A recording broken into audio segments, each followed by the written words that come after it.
Exactly. All right, we will call the meeting to order. If you could join me in the Pledge of Allegiance, please. I pledge allegiance to the flag of the United States of America and to the republic for which it stands, one nation, under God, indivisible, with liberty and justice for all.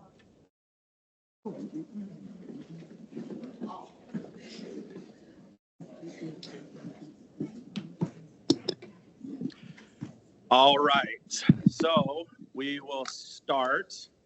Our first item up is communication from parents, staff, and district residents.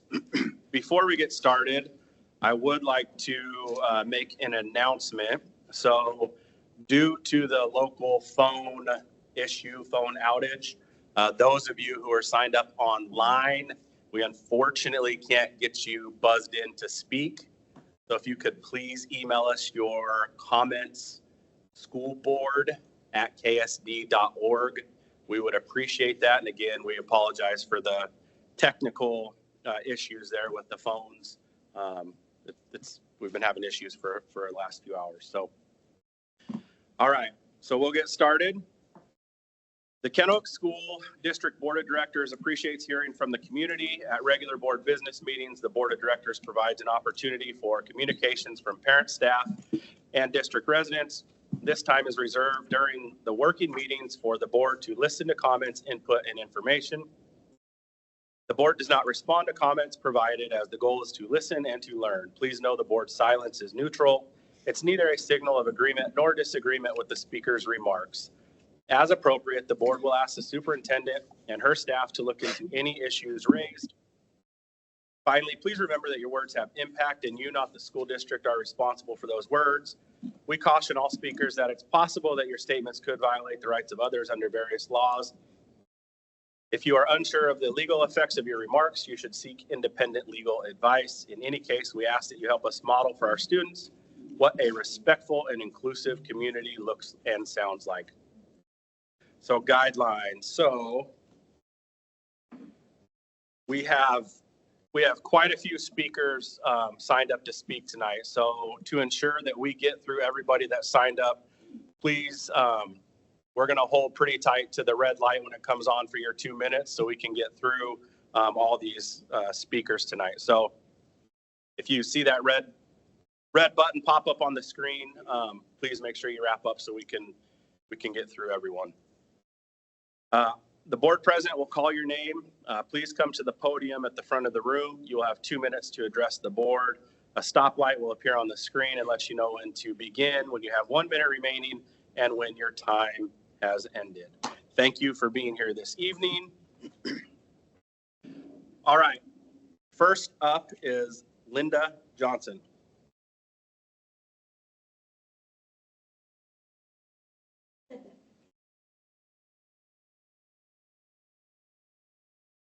Good evening. My name is Linda Johnson. I have 2 students in the Kennewick School District. I've been teaching in the Richland School District, and I'm the 2022 ESD 1-2 Teacher of the Year. I have had the chance to see the incredible effect that we've had from the program as a parent as well as a teacher. Life is hard for our children right now, and it's hard for our families. And so many of our students and families in our districts are struggling. And we know the effects of stress and trauma on the brain and how it affects our mental health. We need to be pouring all of our to our school. That need does not discriminate based on socioeconomic background, gender, race, parent education, family makeup, or school boundaries. We need our community schools program now more than we ever have before. As parents, we aim to support our children at home and lay the foundations for the importance of education. They need to graduate. The Infinite School is about being a good human that are learned directly and indirectly in our schools. But we are not in the schools during our child's school. We're not a part of their daily schedule. We rely on the school staff not only to educate our children, but to watch over their hearts and guard their emotional health and well-being. Our teachers and our administrators cannot do that job alone. They need help. They need to have somebody that they can go to and say, this student needs help. They need an advocate. We rely on the community and schools coordinators for our children. It would take far longer than I have time to let you know the impact that Mr. Ramos at Legacy High School has had on my daughter's life. She looks forward to going to school because she knows he's there, because he'll be looking for her to make sure that she's there. His office is a safe place for her where she can talk through situations and gain perspective. Because of Mr. Ramos, my daughter is not counting the days until she can drop out of school. She's counting the days until she can graduate. And I just ask you to please keep the Communities in Schools program in our schools. It's vital. Thank you. Thank you.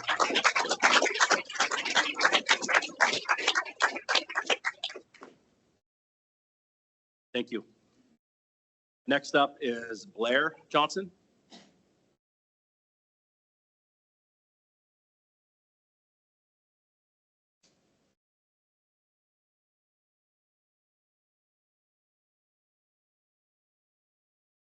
Hello, my name is Blair Johnson. I am a four-year student at Legacy High School, and I would like to start off by saying Mr. Ramos has impacted our school in an insane way, and it is one thing for you to take away these advocates from a public school, but even more to an alternative school. So before you decide to take this extremely important person away from everyone, please take into consideration that alternative schools need these people more than ever. And so if you want to take them away, please keep in mind that there are a couple schools that need them more than ever. And I would also like to say that last year you guys had taken away a very important person from our school also, and that children from our school cannot have another one taken away because we only have one counselor at our school if Mr. Ramos leaves, and that is not enough. Our counselor also creates schedules and does so much that Mr. Ramos is an insane person to my life and everyone else's. Mr. Ramos has probably saved dozens of lives, including mine. I would not have been able to get through high school, let alone finish, without him. I told myself I would not get emotional, but I can't help it.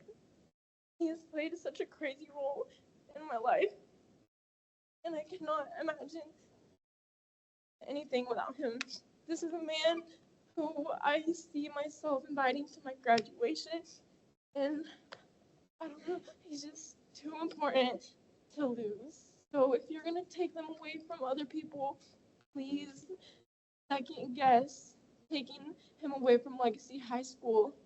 And I would like to ask everyone here who is supporting Legacy to stand up because he plays such a role in my life and everyone else's.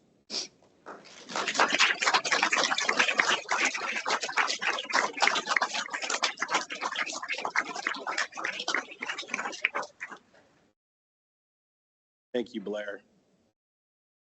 Next up, and again, I apologize if I mispronounce names here. Tana Newland.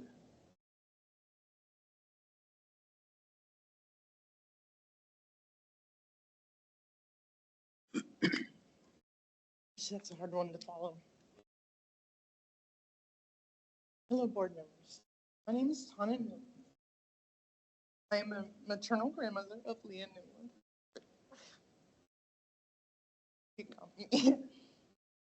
Leah's a student at Legacy High School. Leah is age-wise a senior, but has junior credits. I'm here this evening to address the issue of budget cuts for the Community in School Service programs. Last school year, the mental health counselors were let go. These counselors help our children,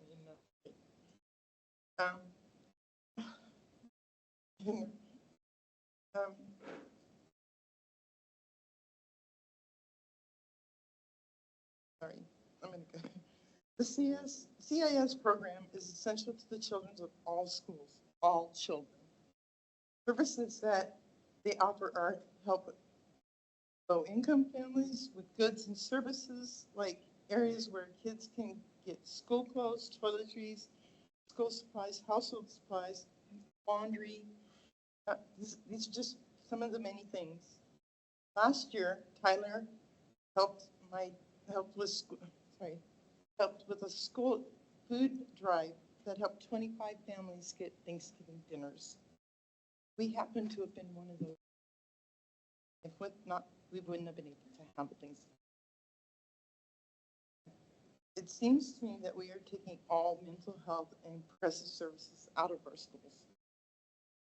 These services are so much needed by our students for so many reasons, so I won't have time to go through all of them. But I would like to point a few things out. 2 years ago, we were living in a bad homeland. My daughter and I ended up in a DV shelter for 4 months. Leah and I had lived there until we could find a home to live in. We had lived in Pasco and had been part of the Pasco school system. Thankfully, when we moved, we came upon Legacy, an alternative school that helped her. And she had a little bit of a tough time at the beginning. I'm not saying she didn't, because of so much that had gone in her life. But before Legacy, Leah had been in the Pasco School District where both high schools average over 4,000 kids per school. And there was no accountability for the kids' services or anything. I try to be a very involved parent.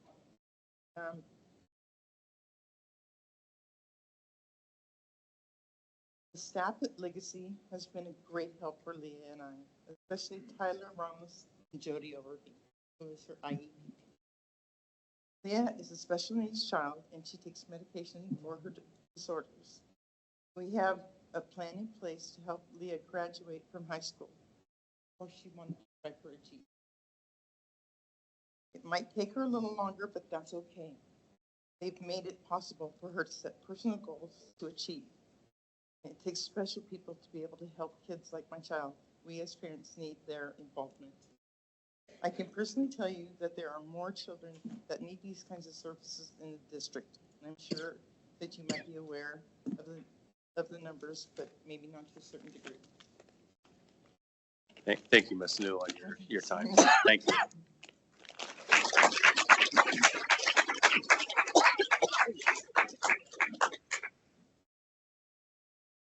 Next up is Alexander Newland.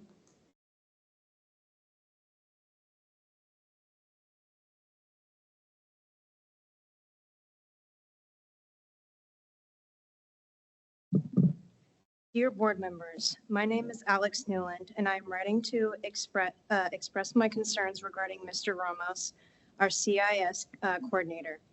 I believe that students in our schools greatly benefit from the support of CIS coordinators, as many face financial, mental, emotional, and academic challenges.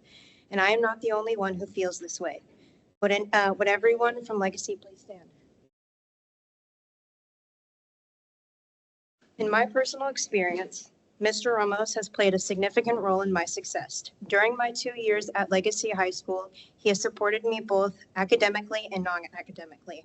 I can confidently say that I would not have survived my junior year without his assistance, and I will face considerable difficulties in my senior year without his support. He is the first trusted adult I turn to when I need help overcoming mental barriers. Mr. Ramos is a reliable resource for students throughout Legacy High School. His room is always busy, indicating his importance to the student body. Additionally, parents rely on him for valuable information to help their children succeed. Losing Mr. Ramos would negatively impact students and parents alike. In conclusion, I believe that CIS coordinators are essential to our community and should not be removed. Their support is invaluable, and their absence would be deeply felt. Thanks.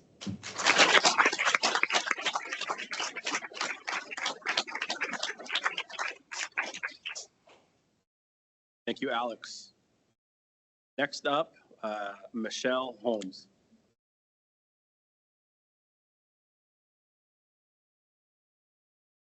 Hello, I am Michelle Holmes, and I am the counselor at Legacy. And I am also here to talk about the importance of communities and schools.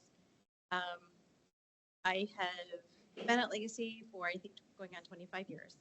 And Tyler Ramos, he is our third communities and schools person, but he is absolutely phenomenal. And the program itself is amazing because our kids, this is not just Legacy, although I think we might have a higher concentration percentage-wise, but our kids are hurting. Our kids are reeling from the pandemic still, and going to be continuing to for a while. They are still learning and relearning how to be in a social environment, to meet expectations that might be high, to sometimes just get out of their own head and do the things that they need to do to be effective in life. I remember what things were like before we had communities in schools. And as soon as I heard that Richland School District had communities in schools, and I learned what this was, I went and I talked to the principal at the school my kids were at the time and said, how do I get one of those? And within 6 months, we were one of the first schools in Kennewick to have communities in schools, and the impact has been tremendous. Tyler helps connect families to financial resources when they have an emergency bill that they need to cover, like a hot water heater. He helps bring in food from the local food banks, fresh and box goods. He does turkey drives, as has been mentioned, brings them, to the families. When kids are struggling emotionally, academically, having panic attacks, which happen often, you'd be surprised. Tyler's there with me to help get these kids through the day.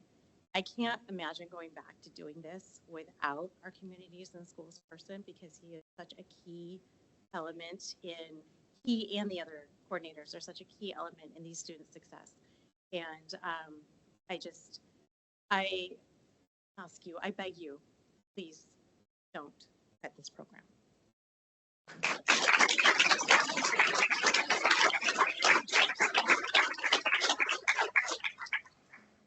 Thank you, Michelle. Next up, we have Joey Rivera. Yes, sir. Hi, I'm Joey Rivera. I just graduated from Legacy High School, former ASB president. I was on the superintendent meetings with Ms. Pierce every month, and I just want to come up and give my opinion on this and try to help you convince you guys that this is one of the most important resources and programs in all of KSD. I mean, let's start with the resources. This program provides access to like turkeys, like we've discussed. That was one of the huge things. When I was at Legacy, they bring in 25, 50 turkeys a year. People would get food. They'd bring in boxed food, vegetables, because some people didn't get the money for vegetables every month. They'd bring them in all the time. Some of my favorite memories that I remember was me and Ramos helping just give people turkeys, vegetables, making sure everyone had something to eat at the end of the week. And the other thing is community, right? This is a community-based program. If we take this out, what are we gonna do? How is it community if it's all in-house? Are we gonna go reach out to all these people, bring in jobs? We had several job fairs at Legacy, all because of Ramos. He brought them all in. He talked to them. He convinced them all to show up and try to help us out, because getting jobs are hard. It's extremely hard. And most importantly, the students. This is now the second year we're taking resources from students. Last year was the mental health, which I found absurd to take away. I mean, I was someone that needed it greatly when I was in Legacy, especially. And taking that away was just a massive kick in the stomach to everyone. And now Ramos, community and schools, taking that away, that's just the next blow. You're taking away someone that any room he shows up in brightens the place. I've never heard anyone in my 2.5 years there ever say anything negative about this man. He's one of the greatest people I've ever met. And because of him, I am now mentoring students, which is the most important thing to me, is community. And without this man, I would not even be trying to help my community, but I am. I'm trying to help students go to school, want to go to school. And he's done it all.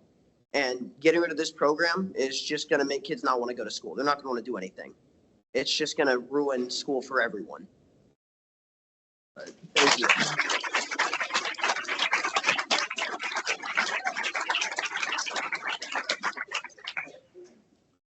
Thank you, Joey. Next up is Nikki Wood.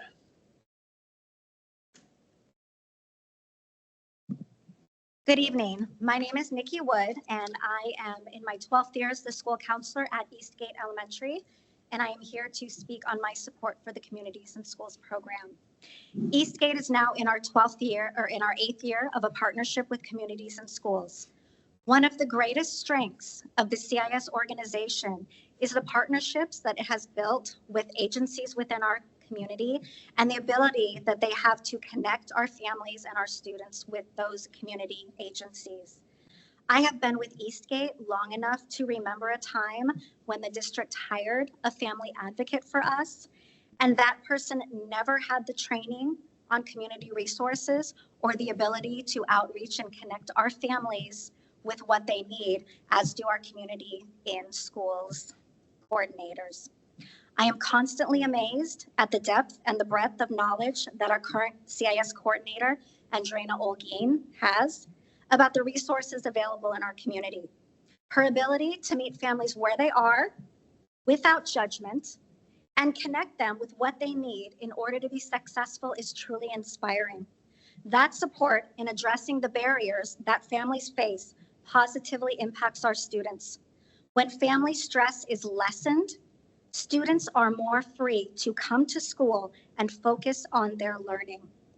Communities and Schools has helped our families with safe housing, food, clothing and shoes, medical, dental, and vision services, as well as glasses for students who need them, school supplies, backpacks, and that's just some of the supports that our Community and Schools has provided for our families. Andrena has accompanied families to help establish medical and other vital services for their families. She also goes on home visits in the evenings after parents are off of work so that she may meet with them when they are free to be able to meet with her. Our Community and Schools members is a vital member in our team of our schools. She helps support our school improvement plan in multiple areas, but especially in the area of attendance. She coordinates both individual interventions and school-wide incentives. She works directly with families and with students to remove whatever barriers are keeping them from coming to school. I strongly urge our board to continue to support our district contract with Communities and Schools. CIS works diligently to develop strong, non-judgmental, caring, and positive relationships that have made a lasting impact for so many of our students and families. To not continue this partnership would be a travesty to our schools, families, students, and staff. Thank you for your time.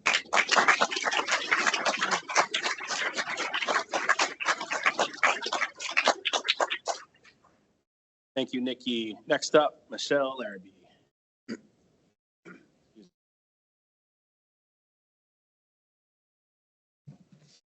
Hi, I'm Michelle Larrabee, the Assistant Principal at Eastgate Elementary. Today, I want to emphasize the vital role that Community and Schools plays in fostering a supportive environment for our students.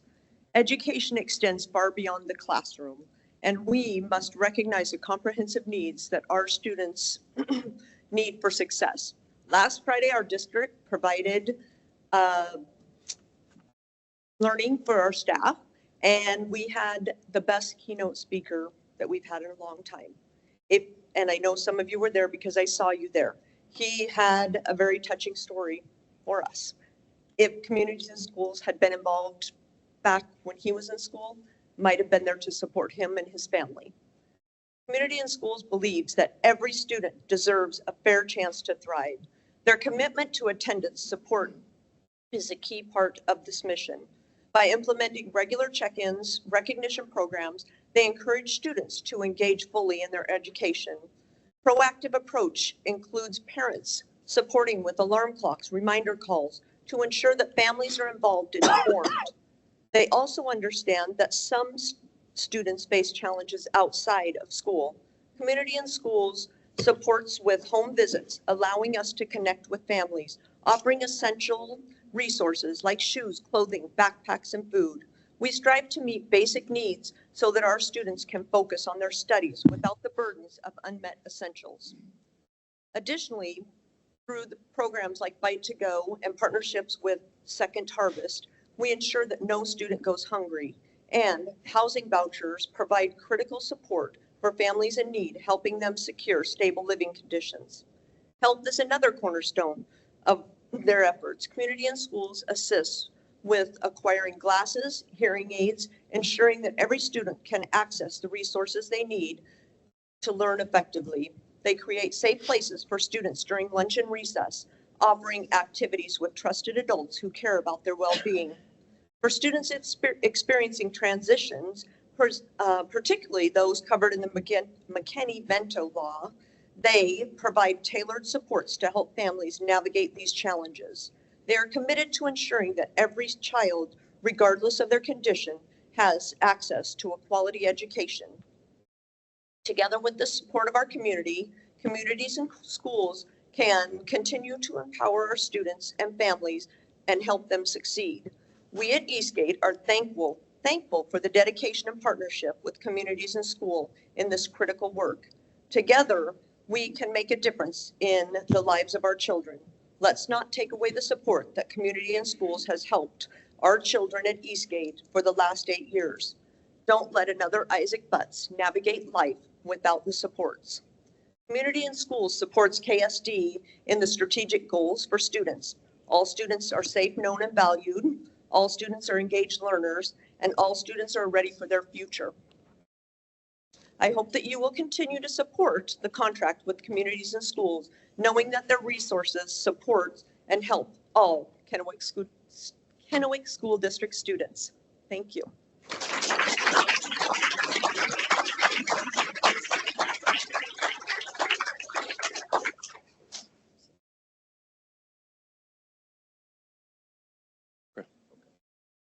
Thank you, Michelle. Next up is Kelsey Davey. So the sign on the screens when I came in said the purpose is for this time is to listen and learn, but I'm also asking you to reflect. Thank you.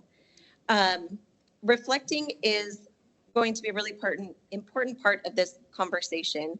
I think we need to really reflect on why we're here. We've heard wonderful things about these amazing people all night long, and there's a list, an endless list. So are we here because of something they aren't doing, or are we here because of personal and political reasons? And I'm sorry, but my shirt says happiest teacher on earth, but I am so frustrated. I have lost sleep over this. As a teacher, part of my job is reflecting on my TPEP goals. After lessons, are my students meeting my standards? I can tell you that Andrena, she would get a 4, which is an exemplary on every part of her TPEP if we were scoring these people as teachers. Why would we get rid of someone who would score a 4 on the TPEP and replace them with someone else who cannot do that job? Why?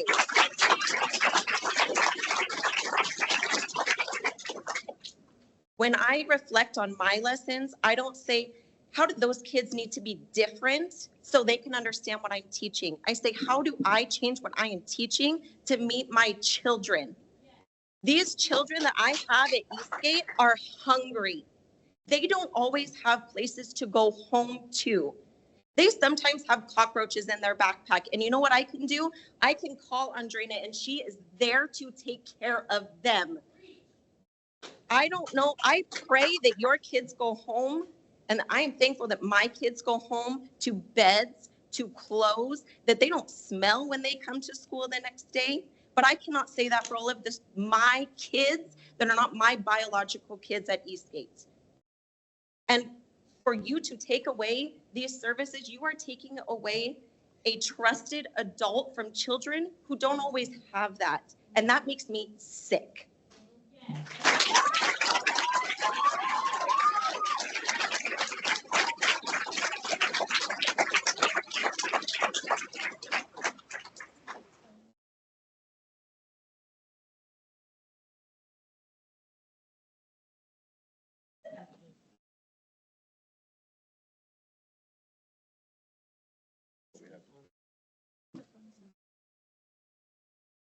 This one's here. Sorry, just 1 second. We've got the phone lines back up, so we're just trying to make sure we've got everyone. Yeah, we've got you on the list here. Yeah, thank you. That's Rochelle. Okay.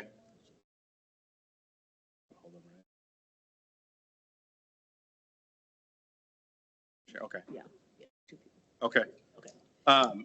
So we've got two people on the phones right now, and we know they're working, so I'm gonna jump in and have them. Oh, we have to call them. Okay, all right. But we can. In person. Okay, yeah, so okay. I thought they were on the line. All right, we'll finish in person, and then we'll call those folks who are on the list. So next up, is there a Maria? There's no last name. Okay. Good evening. My name is Malia Holmes. I'm Malia. a senior at Legacy High School, and I'm speaking on behalf of my sister who graduated from there in 2021. To whom it may concern, my name is Haley, and I'm a former student at Legacy High School. I'm writing this letter in support of communities and schools because it has helped me and so many other students by helping us overcome our personal challenges and barriers that stood between us and our goals. Communities and school staff has provided students with everyday basic needs such as food, stable housing, technology, and clothing. They also have made it possible for us to access mental and physical health care, which I feel is extremely important. Kids are struggling, and communities and schools helps us achieve our goals. According to the Communities and Schools website, students who receive individualized support shows progress toward their personal goals. 97% of students have stayed in school, 73% have improved attendance, 75% have improved behavior, and 89% have improved coursework. Communities and Schools has helped over 1,000 students become confident in their schoolwork and themselves by providing so many resources and basic needs. I know that I wouldn't be where I am today without the help of this program. Don't take away the support and these resources from children who desperately need it. It would be a huge mistake. Attendance will drop, improved behaviors will decrease, students will be more likely to drop out, and the quality of schoolwork the students return will decrease. Please consider keeping this very much needed program. Without it, all the progress we've made as a community will be reversed. Don't take this away from us. Sincerely, Haley Holmes.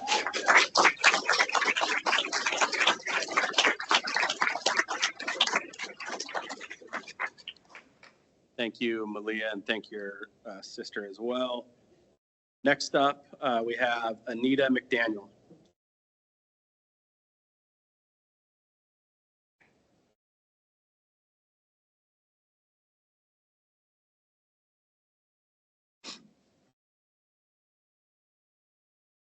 Thank you for taking the time to hear me today. I want to share a situation involving a friend who works at Keewaydin Discovery Center Preschool. For months now, she's been suffering from what seems to be an allergic reaction to something in the building. Her symptoms are concerning: red, irritated eyes, skin that turns red and hot, and achy, swollen joints. Interestingly, these symptoms disappear on weekends and during school breaks, only to reappear once she returns to work. This clearly indicates something in the building is triggering her reactions. 6 months ago, she reported this to the district, and her doctor referred her to multiple specialists trying to pinpoint the cause. While the district did take some action, running air sample tests and replacing ceiling tiles, drywall, carpet, and even repainting the building over the summer, it wasn't enough. When she returned after the break, her symptoms returned immediately. And it's not just her. Other employees have also reported symptoms, though hers seemed to be the most severe. Worryingly, some of the students may be affected as well, but many of them are nonverbal or unable to express what they're feeling physically. What's particularly frustrating is that the Fruitland building is empty and the preschool could be relocated temporarily, yet no steps have been taken to move them. The situation demands immediate and serious attention, especially in an environment where children with special needs are involved. We owe it to them and to the staff to ensure the space they spend so much time in is safe. As a district employee, I have heard many times that KSD wants its employees to feel safe, respected, and valued. My friend feels none of this right now. I believe this matter has not been taken seriously enough, and it's critical that further steps are taken to identify and resolve the issue, not just for my friend, but for everybody in that building. Thank you.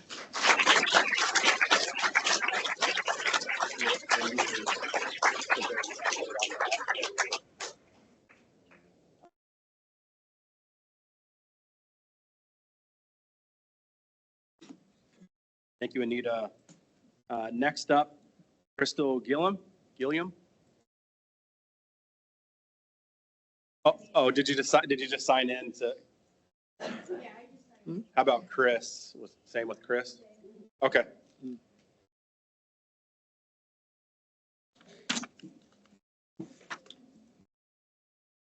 Next up, is it Naomi? Is there Simmer? Okay. Say that for me, please. Noemi, like Noemi, an Emmy that you were okay. nominated for, but you didn't win. Yeah. Naomi. So my name is Noemi. I am the school counselor at Amisa Elementary. This is my 10th year. I want to also remember a time like Nikki before Communities in Schools. But I also want to say that I can tell you lots of stories about amazing things that they've done. We lost our Communities in School in a transition for a few months, and I thought all my hair was going to fall out. It was pretty horrible, but you guys know what they do. But I thought it was kind of interesting how you began this with saying we're inclusive, words have power and weight, and you will be held responsible for what you say. When we have had school board members come and say horrific things to staff at our school about, Communities in Schools is great, but maybe we can do better in-house, and I'm not supporting their stance on LGBTQ. And that is heartbreaking. That is so beyond despicable that I hope that, like we're talking about here, that we're doing this for the right reasons. And we're obviously not. They're amazing. I could have brought, I have the biggest elementary in Kennewick School District with the highest need. I can tell you a million stories. They partnered also, Communities in Schools partnered with organizations for rent assistance over COVID, for food banks. They put on a bunch of different things, but that's not the point. I think that we really need to reflect, and I think that our school board should look like our community.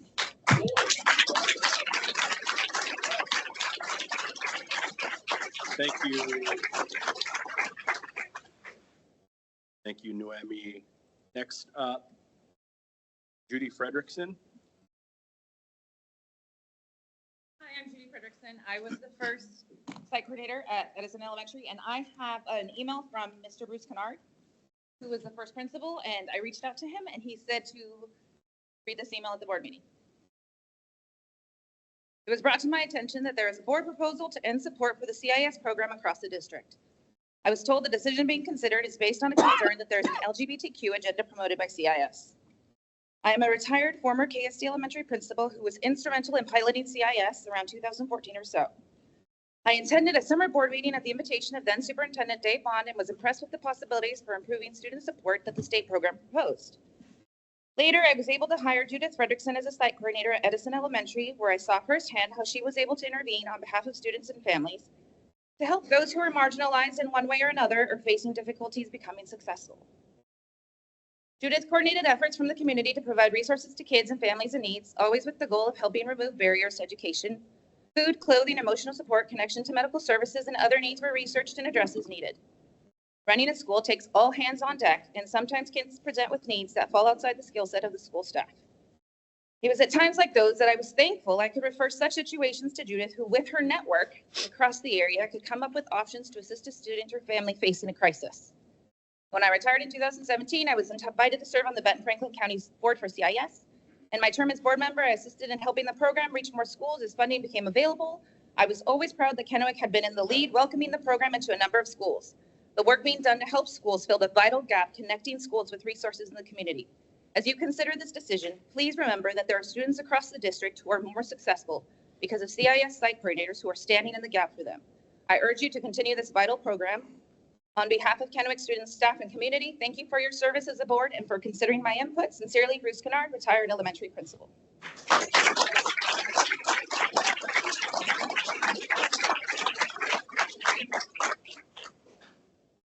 Thank you, Judy. Next up, Alita Alvarez. And it looks like we're giving you 2 additional minutes from Celeste. Is that correct? Okay. So 4 minutes. Good evening, members of the board. My name is Elida Alvarez, and I'm a teacher at Fuerza Elementary. Previously, I was at Edison Elementary where Mr. Bruce Kennard piloted Communities in Schools, and I've been honored and blessed to be working with Judy Fredrickson at both schools. I've been teaching for KSD for 9 years, and I have to say I've been blessed and privileged for having CIS be part of our schools. As board members, you don't understand what it is like to be limited to what we can do as educators when it comes to reaching out to families. CIS has been a great part of our school's success in attendance, resources, family involvement, and alleviating teachers' concerns. I've relied on CIS building coordinators, Judy, to do home visits when my students have been missing excessive days from school. And my many attempts to reach out to parents has been unsuccessful. When my students' families are going through a difficult time, CIS has provided them with resources to help them find the help they need in order for my students to attend school with no worries when my students are dealing with housing issues and they can't concentrate in school. Our CIS coordinator is there at my fingertips for me to reach out for help. Members of the board, you have no idea how much CIS has done for my building and for other buildings in this district. This is an organization that you must not let go. If you really value all students, like the banner behind you says, you must keep CIS at KSD. I agree with Mr. Connors' comment at the last board meeting. Most of you want to get rid of something that hasn't been pushed to its max. If you remove CIS to replace it with something that you want to create within the district, you are making a big mistake. Let's be real. By the time you put it together and you begin rolling it out, the numbers you are looking at in data will drop faster than a rolling boulder down a hill. I'm here to beg you to not let go of CIS just because you think it is not working, because it is. Last meeting, data was presented.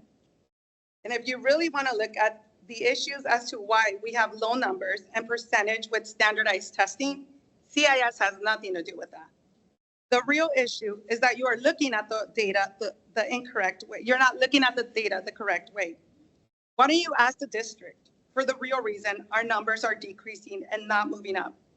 Ask them about the percentage of newcomer students we have been receiving within the last 3 years.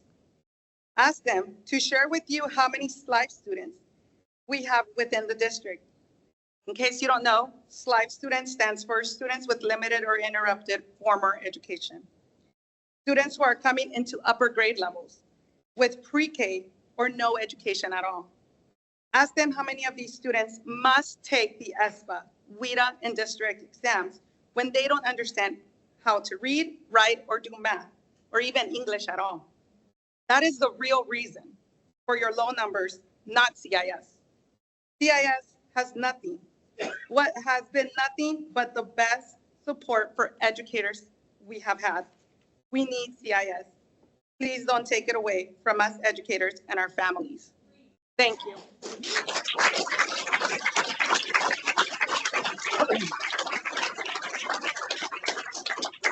Thank you, Alita.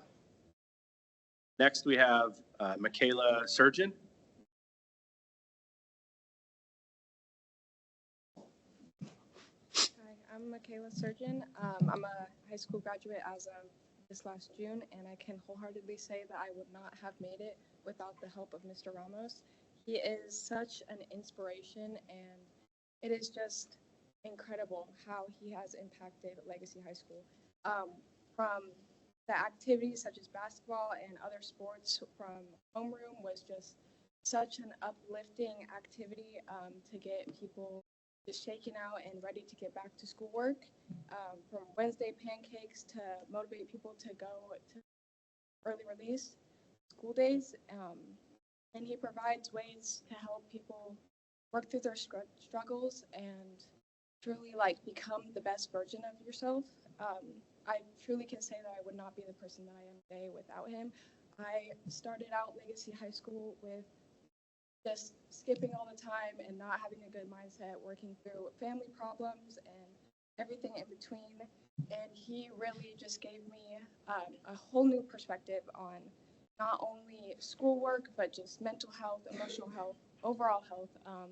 He helped me a lot with, getting in workouts and moving my body and just working through a lot of my problems that I had. And he's just so inspirational, and I can always say that he is my biggest role model.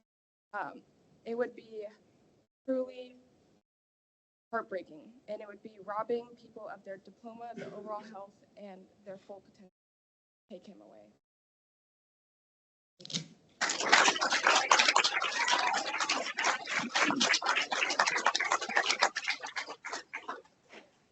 Thank you, Michaela. Next up, we have Sydney Willard. No? Right. Next, Sandy, is it Nuxol? Okay. Next up, Sharon Williams. There we go.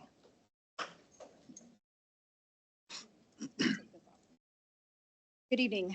My name is Sharon Williams. I've had the pleasure to meet some of you, and the others that I haven't met, please come meet me at Washington Elementary. I would love to talk with you.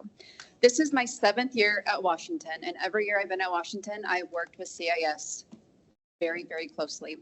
I am, I think, one of the few elementaries that have had it for the duration that we've had it in our district. Just this week alone, CIS has assisted one family in completing an application with Housing Resource Center, conducted 2 home visits for a family that is unreachable by phone and email due to no carrier service to assist in accessing rental assistance due to eviction notice, making contact with parents through phone calls in Spanish for various school needs, such as documents missing for registration or setting up a meeting on behalf of a teacher, distributed a hygiene kit to a student, provided a food box for CIS from CIS Food Pantry to a family with food insecurity, translated an attendance Google form and a letter into Spanish for our bilingual families to be used in upcoming attendance meetings. Support with eloping students, not 1, not 2, but 3 different students on a continual daily basis. And it isn't even Friday yet. No single person in my building is capable of doing what Ms. Mendoza does. Not a single person. I cannot do everything that she does because I don't speak Spanish. Many of us educators are familiar with the term Maslow's before Bloom. It is so ingrained in our educator brains that a student cannot learn if his or her physical needs are not met. An education system cannot operate on Bloom's alone without addressing the physiological needs such as food, water, safety, security. Many of my students feel safe at my school, almost 90% from our district data. Will some of them still feel this way if CIS is not in our school? I don't want to find out. I feel educators in KSD are some of the most resilient people. We jump through hoops, we get creative, we're resourceful. We shoot for a bullseye on a moving target. And we do care so deeply for our students, sometimes even putting our students' physiological needs before our own children. I'm guilty, and before myself. But I'm not here to speak on behalf of students and staff, because you know obviously how I feel about CIS. I am pleading for the students and families that are very clearly underrepresented in our district. We need CIS in our schools, in all schools, not just some elementaries, in all of them, to partner with us to make sure that the district does not overlook the needs of all of our students. Thank you.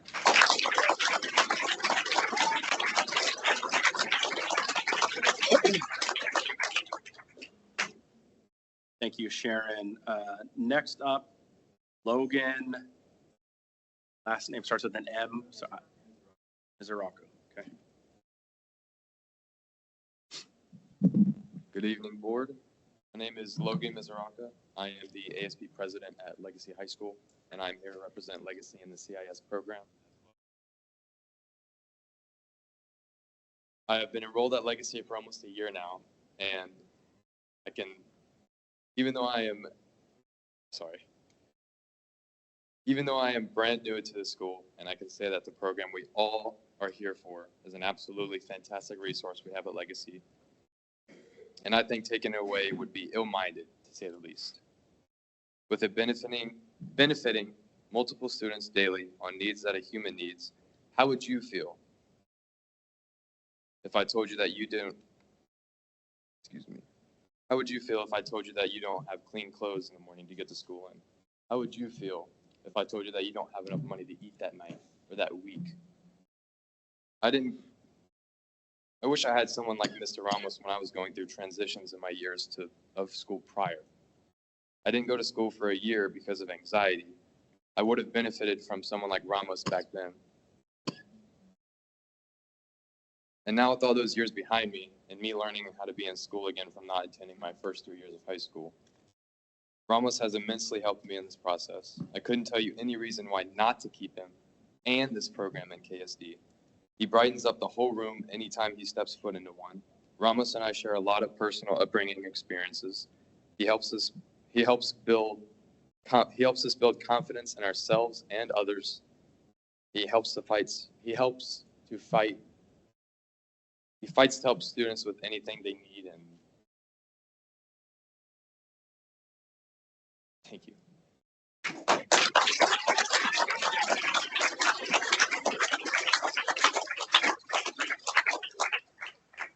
Thank you, Logan. Next up, Ranzazu. Hi, my name's Aranzazu Castellano. This is my 4th year teaching at Connect School District. Sorry, I'm a bit emotional. But I've been with Connect School District my whole life. I started at Westgate in kindergarten, graduated from Southridge in 2016. I would have benefited from someone like Andrina. My parents came from Mexico, not knowing any English. My dad was the only one who worked in construction. My mom stayed home to watch us kids. And I think about how much easier our lives would have been if I would have had someone like Andrina at our school. Fast forward to a teacher. My life as a teacher, I have so many things to juggle. I have to think about testing. I have to think about standards, all while also teaching it in Spanish to kids who some speak Spanish, don't speak Spanish. And thinking about kids who, just adding on top of that, have you ate? Did you sleep last night? Are you safe? All of that, it's so much to add to my life. And it's so nice to think I have someone to talk to. Drina's gonna come into my classroom and I can talk to her about this student. I can know that she's gonna support that student. Take them out and in her office and talk to them and figure out what do they need? How can I help you? So please don't take away someone like Andrina from the whole school district. That would have made a huge difference to me in my life. For the rest of my time, I'd like to read some cards from my former students. They're in 2nd grade now. These are to Miss Olguin. This one says, one day there was a girl named Miss Olguin. She was the best. I love her. She helped kids. She provided clothes, backpacks, even shoes, even goodie bags. She was a counselor. She made kids feel the best. This one says, she helped my brother get new clothes. This one says, thank you for giving the food bags for me on the weekends. I hope that speaks so many words to you. Thanks.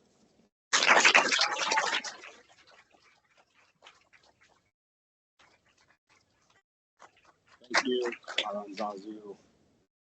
Next up, we have Heather Hendrickson. And it looks like we're yielding 2 minutes. Okay, so you are all set with your 4 minutes. Okay, thank you. Good evening, Dr. Pearson School Board members. My name is Heather Hendrickson, and I teach 4th grade dual language at Fuerza. I have been teaching for 14 years, and since Fuerza opened in 2018, I've had the privilege of collaborating with communities and schools to support our students. CIS has helped in so many ways, but I'd like to give you a very specific story of a student I had. This student struggled academically, was not engaged, and missed a lot of school, putting him even further behind. This student lived with at least 10 people in what was probably a 2, maybe 3-bedroom apartment. Each morning, the adults left early for work, and this student had to get himself up and going on his own after sleeping on the floor, often missing the bus and either staying home altogether or walking to school by himself, a distance of over 2 miles. I reached out to our wonderful CIS site coordinator, Judy, who helped to get this student an alarm clock so that he would be able to make it to school on time. An alarm clock may seem pretty minor to some, but this is a specific illustration of how CIS goes the extra mile to make sure our students are at school. 97% of students served by CIS were able to stay in school. Because of CIS, our students are more able to focus on learning with their basic needs being met. These are students who otherwise may not be reached. As another example, CIS helps our newcomer students who have just recently arrived to the United States. They help to get glasses, find a doctor, or even get a referral for therapy if they have experienced trauma, which many have. This helps address the social and emotional needs of our students, which allows them to feel safe, known, and valued at school, thereby able to focus more on their own learning. CIS does so much more than this, but my speaking time here is short, so I have already emailed the board as well. I understand you may say the board is not removing supports from our students, but is rather moving the support student in-house concept. However, CIS is already very well established and can already do the work for our students now, rather than having our students waiting for something to be developed. We don't know how long developing something new will take, and we cannot leave our students hanging in the meantime. CIS works. Why reinvent the wheel? Our neighboring districts in Richland and now Pasco partner with CIS, as do Findlay and Prosser. This shows our entire area, the Tri-Cities and beyond, has a need for CIS. We can't be the only district in the Big Three or otherwise missing the mark by not continuing to work hand in hand with communities and schools. When visiting our open house and school events, one board member had a question to ask me about what we need as teachers. I can very clearly answer that question right now. What we need is communities and schools. Thank you.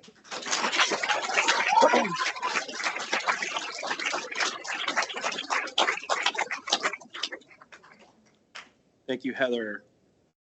All right, so now we have Allie Register.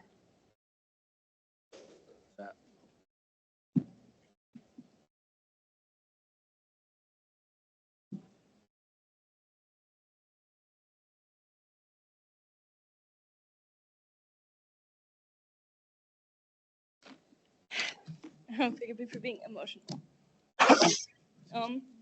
Mr. Ramos has been working at Legacy High School for 5 years nonstop, always doing the most for every student in every way possible within his abilities. For example, every Wednesday he arrives a few hours early to get and make pancakes for every student with his own money and within his own time. This may seem like a small thing for outsiders, but to this small school, it truly means the world to us. Coming into the smell of something homemade is foreign to a lot of students at Legacy, and being able to experience that is a blessing to many. This includes me. After my mother passed a little over 2 years ago, I haven't had a home-cooked meal in a little over 2 years. Especially breakfast, and coming into the smell of the laughter, music, smiles along with the happy and cheerful hi, grab what you like. From the smiling face of Mr. Ramos is more than we can ask for, and it changes our mood and outlook for the week. A simple pick-me-up. Not to mention, forgive me, seeing everyone's faces light up coming through the door is truly something to see. In my 3 years of being in this amazing family, this school, I haven't witnessed such a positive reaction and a high attendance from any other staff member. We as Legacy are a small but strong family, and Ramos is this house's foundation, and everyone knows there is no house without its foundation. So I ask you as a Legacy leadership senior to not take our foundation. He holds us together in more than one way. Taking him from us is ripping this house in half and watching it crumble. So I beg you to please reconsider your decision, or find a way, thank you, to save our small school hero from being taken from us like the rest. I thank you for your time.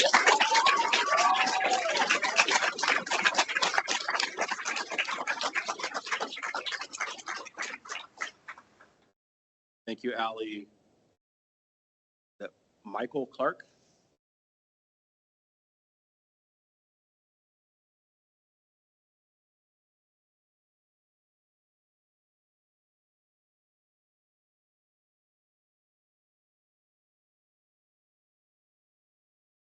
Yes, I am Michael Clark. Personally, Mr. Ramos is one of the best people I know in this school. He helped me at one of my lowest times in my life. And he did it because he wanted to help me, not because it was his job. He puts his whole heart into helping others. From my own experience, I remember when I first spoke to him and struggled in talking about how I felt with family and relationship issues because I was so used to keeping it to myself. He's one of the reasons today I can communicate how I feel to others when in the past I didn't know how to. Me and others cannot afford to lose someone as great as him because you never investigate how we feel. Coming from a Legacy High School senior leadership student, I kindly beg you not to take him away from us. This might be a small school, but we are a family. I thank you kindly for your time and patience. I've said my piece.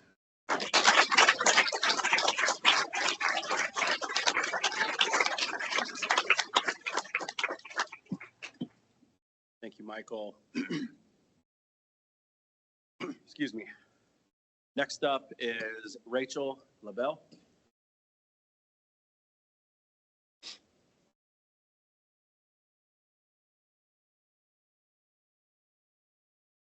Hi, again, here we are. You guys, I feel like you're living in a dreamland where you just think everyone's like you. And I love watching your faces because it gives me a glimpse of your empathy or lack thereof. I appreciate the opportunity to speak though tonight, but I can't hide my disappointment at the situation that we're facing. Last week, when I heard that yet another crucial and critical support for our students, Mr. Ramos, our CIS representative, was at risk of losing his position, I was both disgusted and I'm outraged. All right, I'll try to speak a little quietly. Frankly, I'm tired of watching essential people who make real tangible differences in students' lives be dismissed or pushed out. I know you're gonna hear and have heard a lot of testimonies from students and other employees of KSD, other teachers, and I implore you to really listen to them and, like she said, reflect. Take the time after this to reflect. They're not just stories. These are cries, they're cries of help from people, young people, who desperately need stability, guidance, and positive influences in their lives. I want to know, are you really prepared to justify taking that away from them? And taking it away from them again? When the district decided to eliminate comprehensive services, the ripple effect was severe. Seniors who had relied on those relationships for emotional support were left scrambling. It fell on the rest of us to help these students pick up the pieces. Now you're proposing to remove Tyler Ramos, one of the few remaining pillars of support we have left. Let me be clear. Removing him would be nothing short of devastating. I have known Tyler for only a year, but in that short time, it's evident that he is irreplaceable. CIS employees like Tyler bring compassion, kindness, and genuine care, qualities that cannot be replaced by anyone.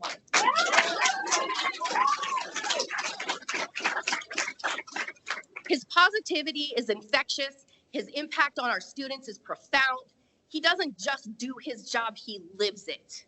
He pours his heart into every interaction. Are you prepared to take that away? This is not just a decision about a contract. This is about the well-being of our students, the future of this district, and if you remove Tyler, you're sending a clear message that the emotional, social, and mental health of our students is not a priority. Can you, in good conscience, look into the eyes of these students that he has helped and tell them that the person who supported them when they needed it the most is no longer worth the investment? I urge you, do not make this mistake. Cutting Tyler's contract would be a catastrophic decision, one for all of CIS. And that would have far-reaching consequences for both our students and our staff. We need more of people like Tyler, not fewer. And if you care about the future of this district, like you say you do, if you care about the well-being of our students, like you say you do, then you must act to keep CIS. Thank you.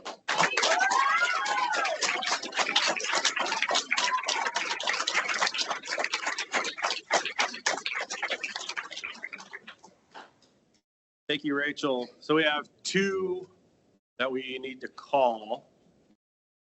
I don't know. Just saw Robin step out. Joe. Joseph.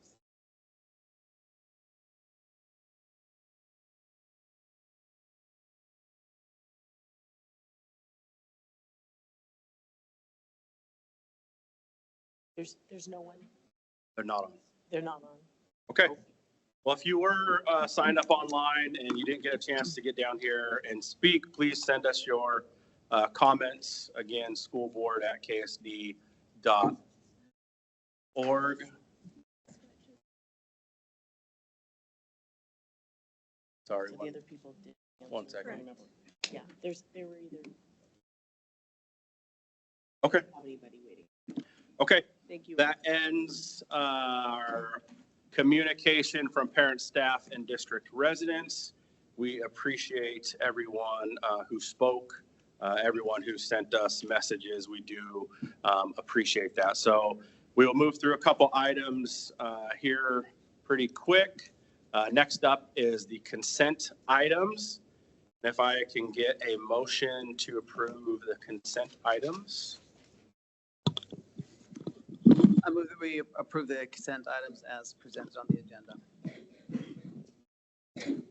All right, we have a motion. So Patty, you will call for the roll call vote, please. Mr. Connors, Yes.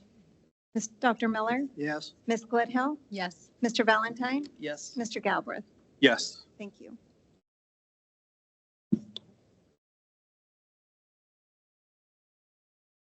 Yeah, we'll just go through these quick. Yeah, it should go quick.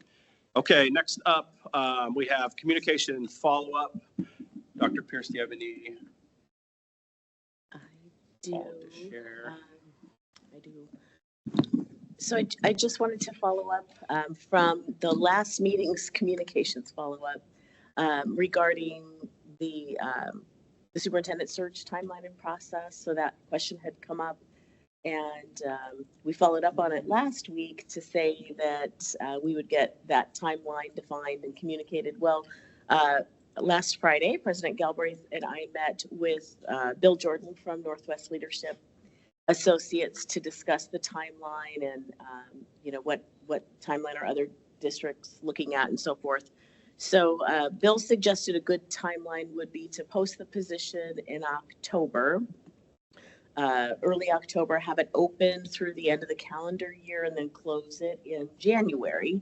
And then the board would be able to review applications in the month of January, conduct the first round interviews in early February, and then the finalist interviews, including those full day sessions that include candidate interviews with staff, families, community, and students, that would be held later in February. So the goal would be for the board to complete this process and finalize things in March, because as everybody knows, I'm retiring June 30th, and then the new superintendent would start July 1st. So that would provide a little bit of time for that person, hopefully, to be able to, have some release time from their district to come here a few times throughout the spring for that transition. So that's the timeline that we discussed. And right now, Bill's just sent us the posting from last time so we can make some adjustments. I will then send that to board members to take a look at before we go ahead and get that posted. But the target date would be to get it posted first week of October. And then we will update, of course, our district webpage with all the information and timeline as well. That was my communication follow-up. Thank you. All right, we will move to the next item. So superintendent, student, and board member reports. We will start with Annie, if you have anything to share. All right. No meeting, no worries. All right, Dr. Pierce. Yeah, so I just wanted to highlight a couple of things. We had our annual Focus on Instruction, which we now call Focus on Learning, Professional Development Day, and that was held on Friday, and it was actually mentioned, but our keynote speaker was Isaac Butts. And Isaac is someone that I met through Mr. Galbraith and Mr. Valentine, so they introduced him to me in the summer. And then I set up a meeting for after school got started with Matt Scott, who's our assistant superintendent of K-12, and the whole K-12 team, so we could meet with Isaac and learn about the work that he does with districts and schools. And so Isaac, he lives here locally in the community. He's a graduate of Richland School District, has a great story to tell, and he offers what he calls Culture Boost and Connect the Dots, social emotional learning or CEL training for teachers. And so after meeting with him, I want to give Matt the credit for having the great idea to see if he could be our keynote speaker for Focus on Learning. And thanks to Isaac for rearranging. He had already was doing some work on the west side with other districts and and did some rearranging of his schedule to make that work for us. And so he was super inspirational. He's got a real genuine passion for serving students and empowering students in the community. So it was really great to have him be part of Focus on Learning. And we're continuing to talk with him and explore how schools might continue to work with him this year.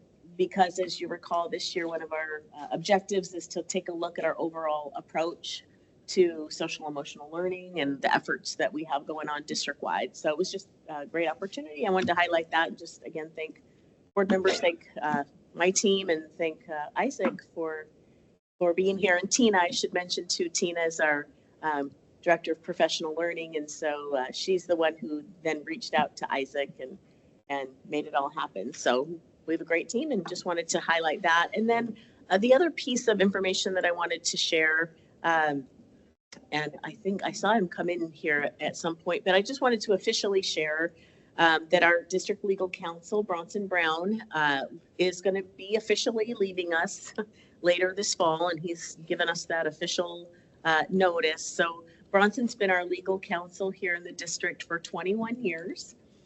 Some of that time, he served as in-house legal counsel, and then over the past several years, and since I've been here and before, he provides contracted services. So as you may know, Bronson's a really busy guy. He's also serving currently as court commissioner for Benton and Franklin counties, and so just based on his responsibilities and duties and everything he has going on, he's given us that official notice that his last day contracting with us will be November 30th. So President Galbraith and Bronson and I met on Friday to just talk briefly a little bit about a plan moving forward that we'll share with the board about, kind of how do we transition to new legal counsel, obviously.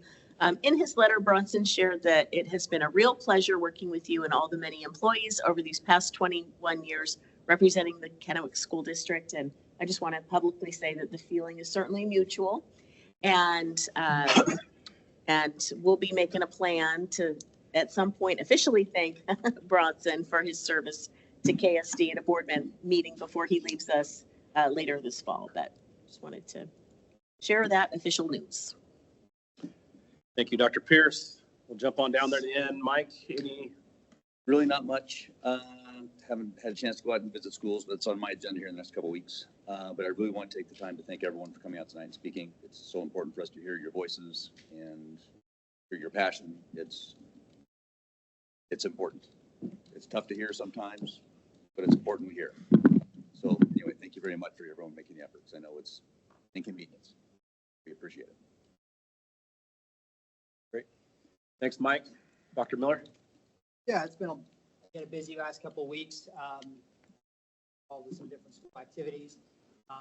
Currently been doing some research on the side further about some of the issues we'll talk today about and for the concern people have here. And I appreciate to echo Mr. Connor's comments. I agree. I think it's wonderful that people came today and express their opinions, share their viewpoints. I think civil dialogue is critical to the democratic process and particularly to helping understand the decisions that need to be made. I appreciate time and effort people have made to be here, and certainly this is we go through this week. Particularly, I personally have been doing this and trying to understand the district, what's the places, with this, and also looking at some other issues we talked about last board meeting about student motivation with test taking.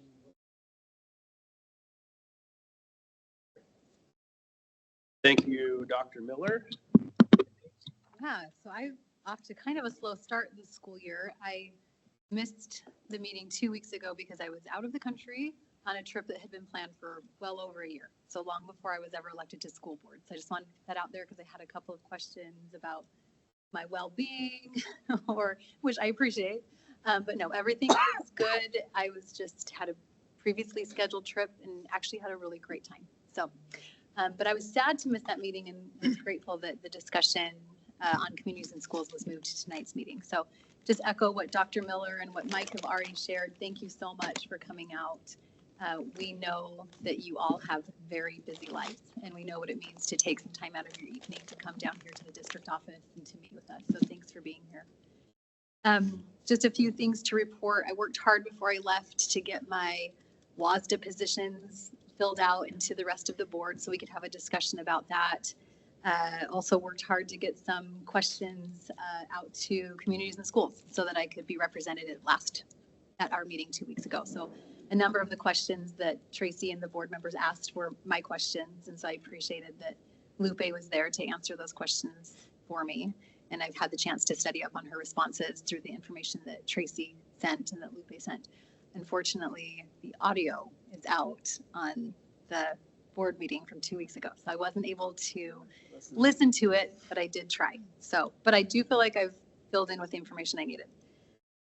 The other thing that I did was last weekend, I attended virtually the WASDA General Assembly. This is an annual meeting where school directors across the state get together and discuss making amendments to WASDA policy or WASDA operations. And so I was able to participate in that and be the representative for our school board. We had previously filled out what our individual positions were, and so we just went with the majority vote. And so I was able to vote with what the majority of our board said were their positions and their amendments, and so voted on 49 items. And typically that process extends to Saturday, but we collectively as state school directors had our act together this year, and we got done at 4 p.m. on Friday. It was kind of amazing. So I had a free day on Saturday. I wasn't expecting that. One quick thing to address with school board members, along the lines of WASDA, we have the opportunity to submit some guidance to WASDA on what our school board sees as WASDA's legislative priorities for 2025.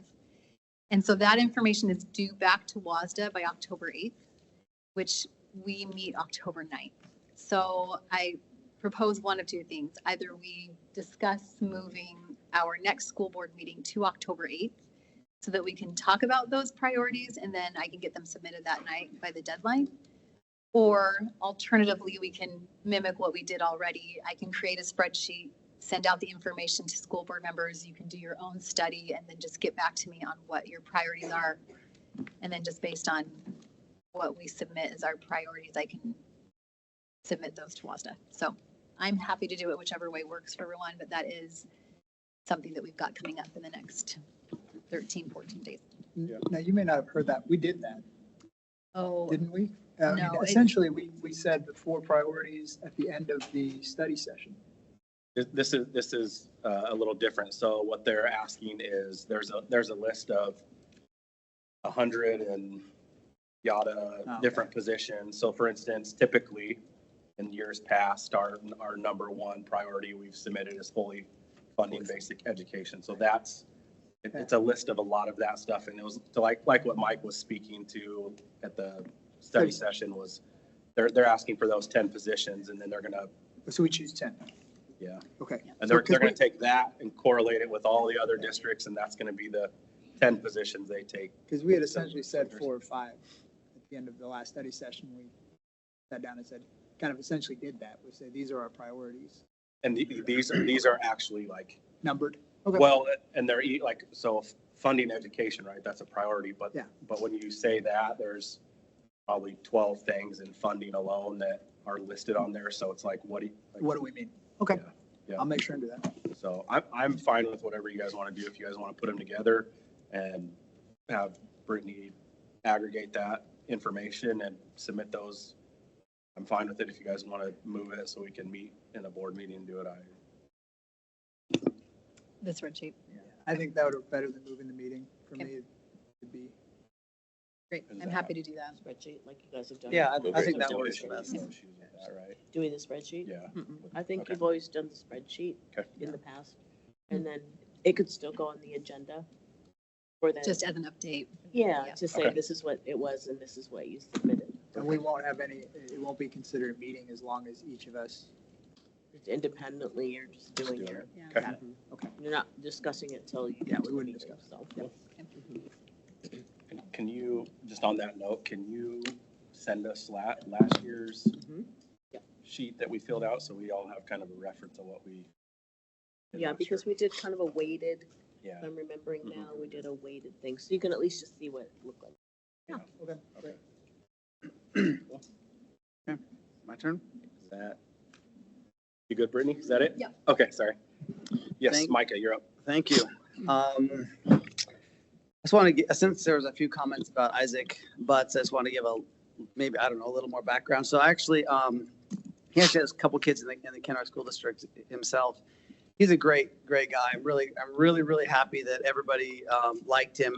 I actually heard him speak twice, and the second time I heard him speak, I just thought to myself, this guy needs to be involved in our school district. He's so good. And then I had a couple meetings with him, and then I introduced him, and then like Tracy said, our staff just took over and did such a good job planning, and we hope to use him more. And so I'm just really grateful that everybody enjoyed that and that he was good. I had a lot of visits this last couple weeks, a lot of visits. I'm not going to talk about that. I'm going to change course and just want to spend a couple minutes and say one thing. Just want to kind of address everybody here. And I know I'm not, I feel myself feeling grateful and frustrated at the same time. I'm really grateful that everybody showed up. It's so important. It's so important for us to hear, understand, listen. The part that honestly kind of frustrates me is I just feel like the message is almost like, maybe I'm reading it wrong. I almost feel like it's anger towards us or towards me. Yeah. That's exactly what it is. Okay.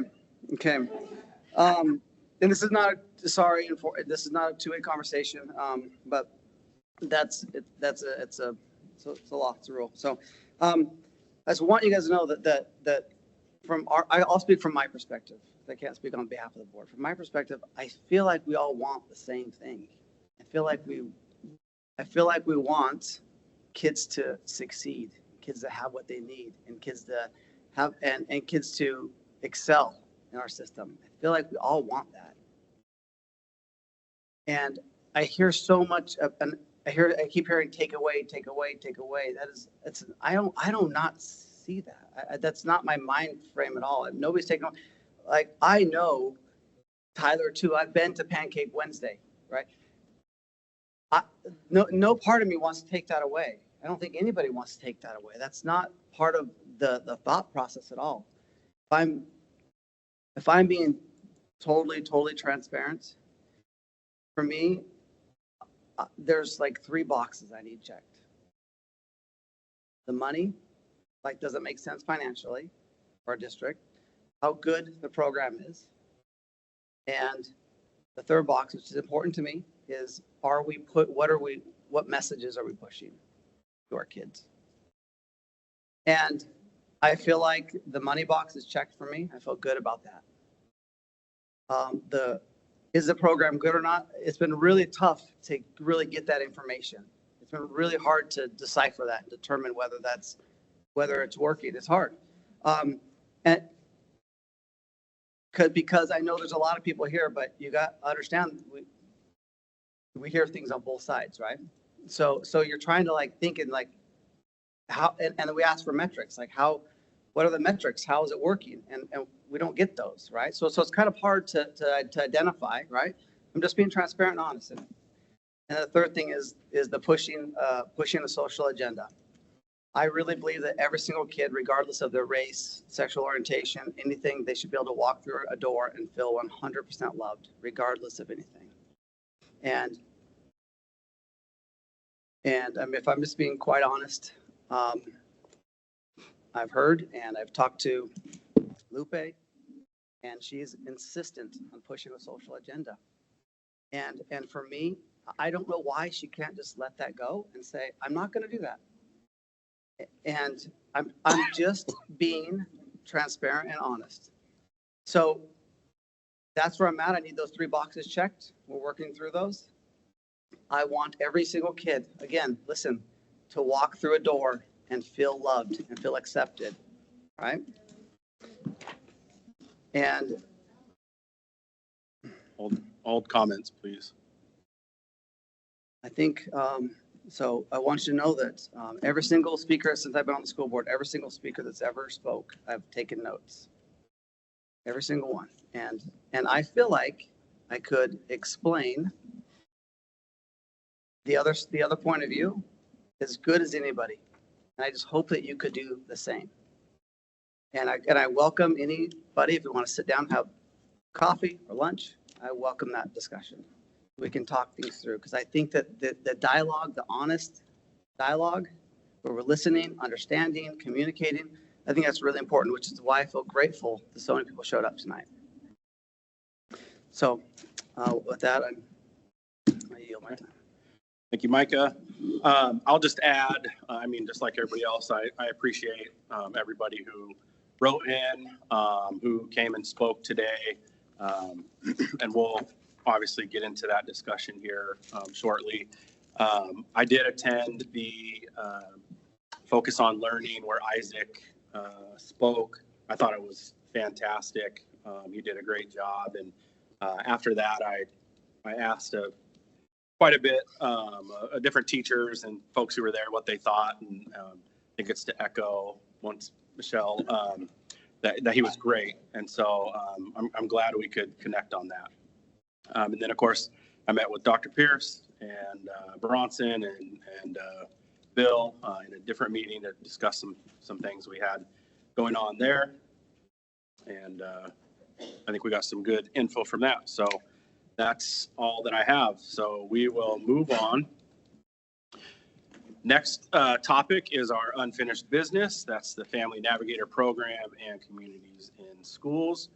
And I don't think we have anything where we've had presentations up and gone through. So if anybody needs slides, we can pull those back up again. But I think we're going to open it up for further discussion. But again, if we need any slides or anything like that, we can pull that up. So the floor is the board's. If anybody wants to start.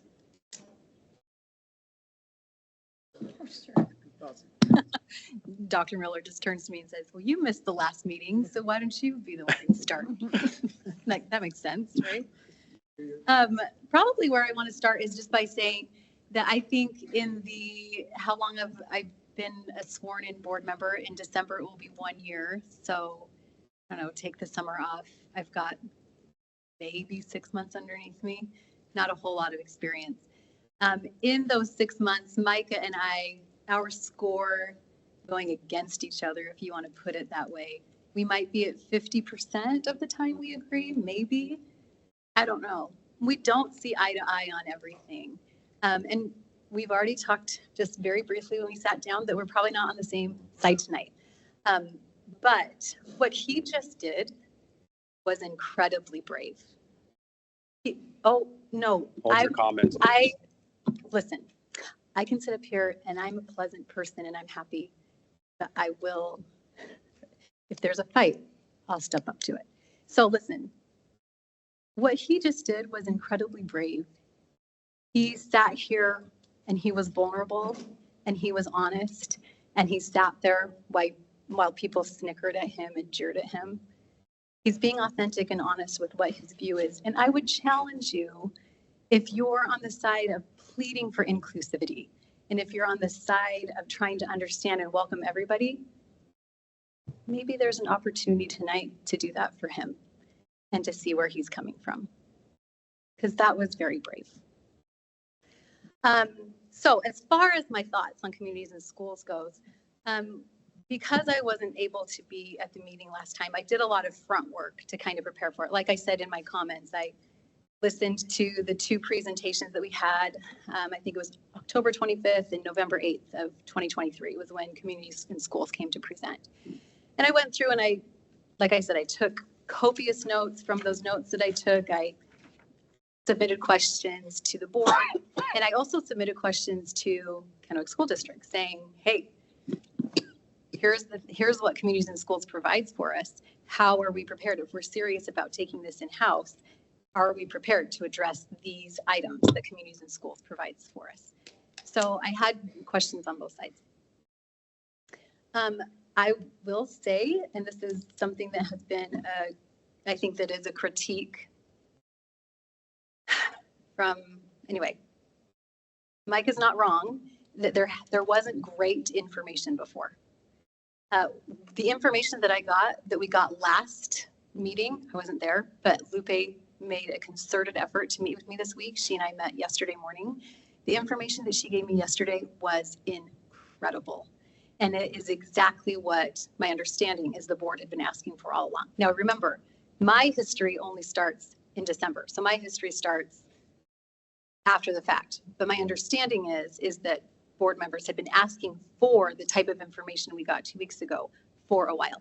I can't speak to that. That wasn't my experience. But what I can say is that I didn't love the information I got listening to October and November's meeting last year, but I loved the information I was presented yesterday morning. So there has been a lot of effort made for the groups to come together and to be able to talk and understand one another. So I appreciate that very much. Where I started was, I'm pretty neutral on this. I just want the services, the types of services that Communities in Schools provides for our students to be protected. I started off pretty neutral on not caring whether or not it was Communities in Schools that did it or if we brought it in-house. But after considering what Communities in Schools brings to the table in terms of their relationship with the community, the grant writing, the ties that they have to sort resources that we don't have, I'm not comfortable letting them go. So that's,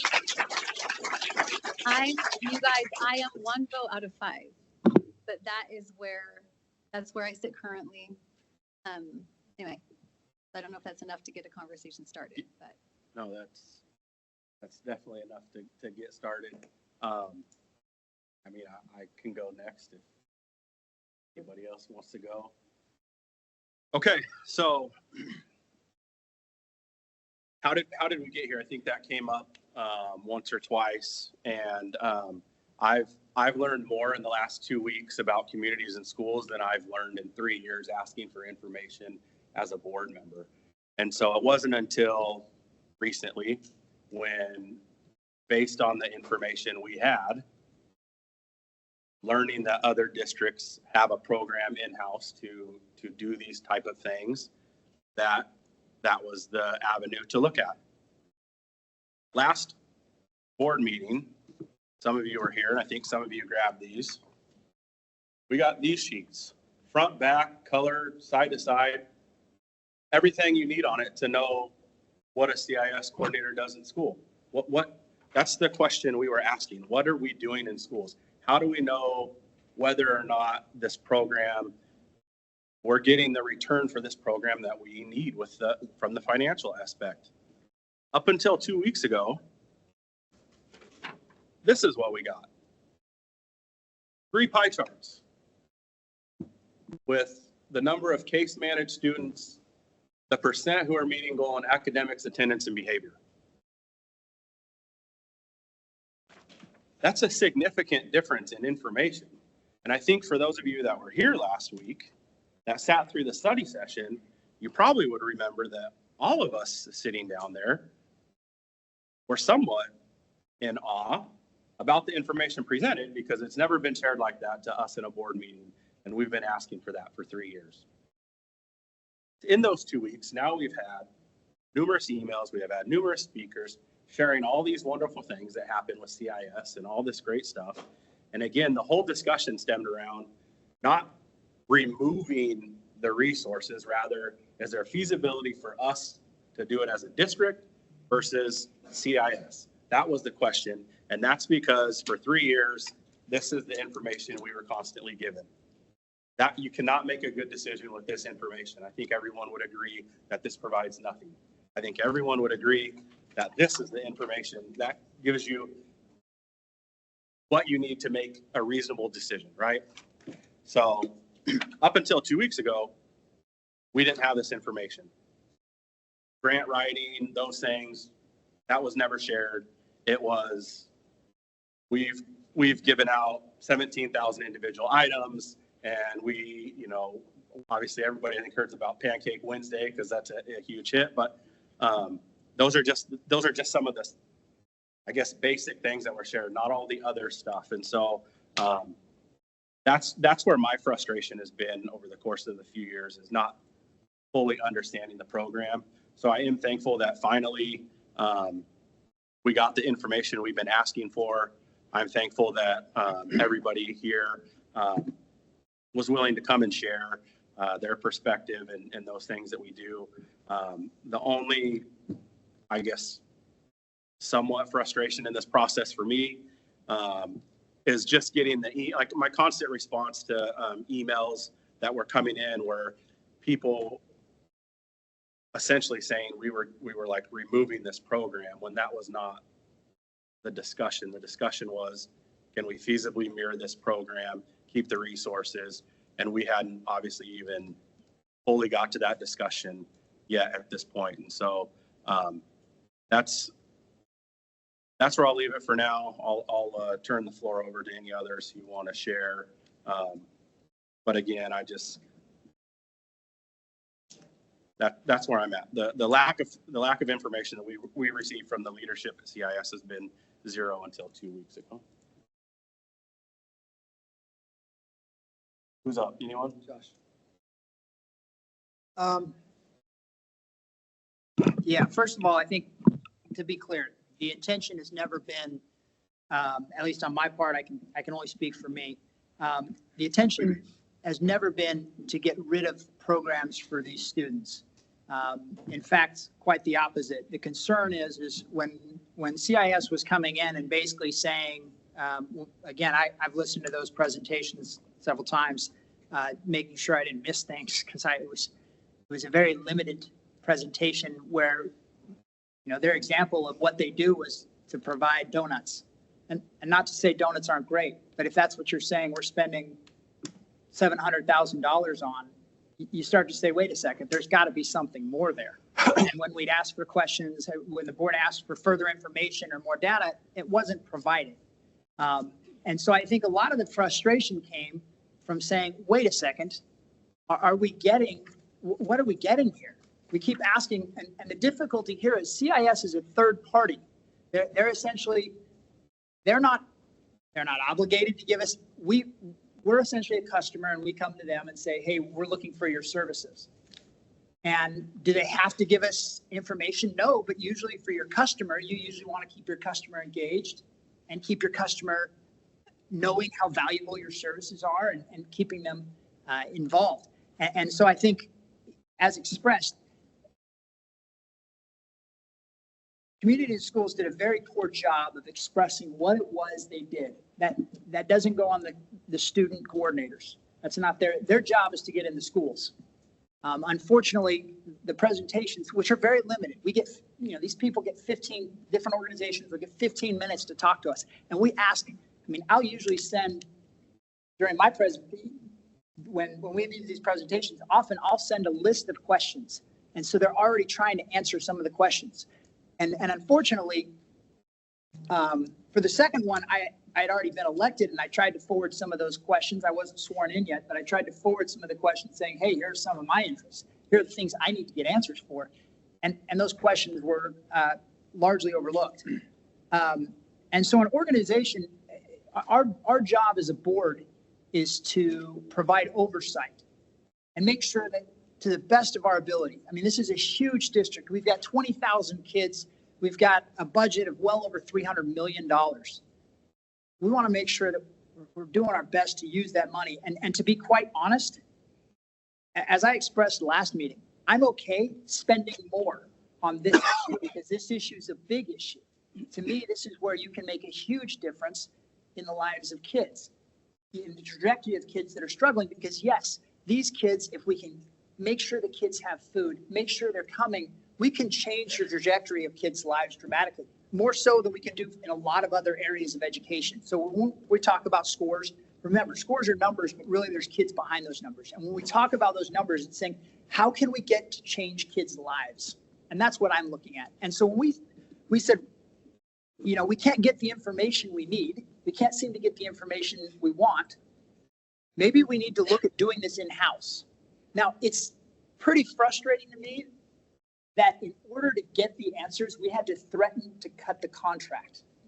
I mean, that's really frustrating to say that the only way they'll respond to us is to say, look, if we don't get the information, we got to stop paying you. And then they say, no, now we'll give you everything you need. I spent a couple hours meeting with them, and all of a sudden they had all of this information for me. I appreciated that. But usually the customer doesn't have to go hunt down the provider and say, hey, why do I need you again? Usually the provider should be coming to the customer saying, here's why we need you. Here's what we do for you. You love us. And that's what you guys have done. You guys have come to us and done that for them and said, hey, here's what you do for us. So the frustration here, and this is where my concern is. My concern is, and when we talk contracts and things like this, do I feel comfortable doing a 3-year contract? No. Why? Because I'm afraid that next year I'll get no information again. Because they've shown that the only way I can keep them motivated is if they're afraid that the contract isn't going to come up, and that's silly. So the whole reason the in-house was brought up was because this is such a big issue. Because we want to make sure these kids are not overlooked, and we're not simply having a third party do it that maybe isn't meeting the needs. And like I said, we heard great things. I mean, Legacy, Tyler, yeah, I mean, I think it speaks for itself, the impact you're having. So thank you so much for what you're doing.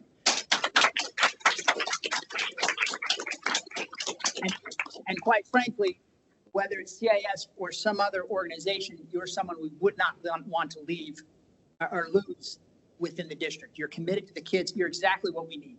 So from my perspective, I think CIS is doing a good job. They're filling the role we need for now, but we need them to continue to let us know that they're filling the need. If the communication isn't there, then you're forcing me to say, look, I have to find something else. Because if I can't get answers, and the board shouldn't have to go search for the answers. Really, we'd love it if the provider is coming to us in their meetings and saying exactly what we had when I met with them. Here is what we're doing. Here is exactly what a student coordinator does on a day-to-day basis. Here's the difference they make specifically with each school. When I start hearing that, I start saying, okay, great. This actually is working. We're doing good things. They work, and I understand. I know some of Micah's concerns about some of the social issues. From talking to them, the policies are very clear within their organization. They're always talking to parents before they go to students. They're working with teachers and principals. As long as they're following their policies, they fall in line with the district's policies, and I have no problems with that. As long as they follow their policies, I think their policies fall in line with ours. Again, a concern I don't have. When you hear parents, and we have heard parents who express concern because it appears that those policies may not have been followed, that's concerning. And what we can do is, if we have an open communication, we can go to the CIS members and say, hey, look, it looks like we may have someone who's not following your policies. Because certainly we don't want to CIS doesn't either. Nobody wants to get in trouble with parents or with legal issues because we are not following the policies we've written. We have the same issue in our district. I mean, one of the things that makes me smile is I talked to a bunch of students and they talk about the new phone policy. There's no new phone policy. It's the same policy that was there the year before and the year before. It's just we're enforcing it.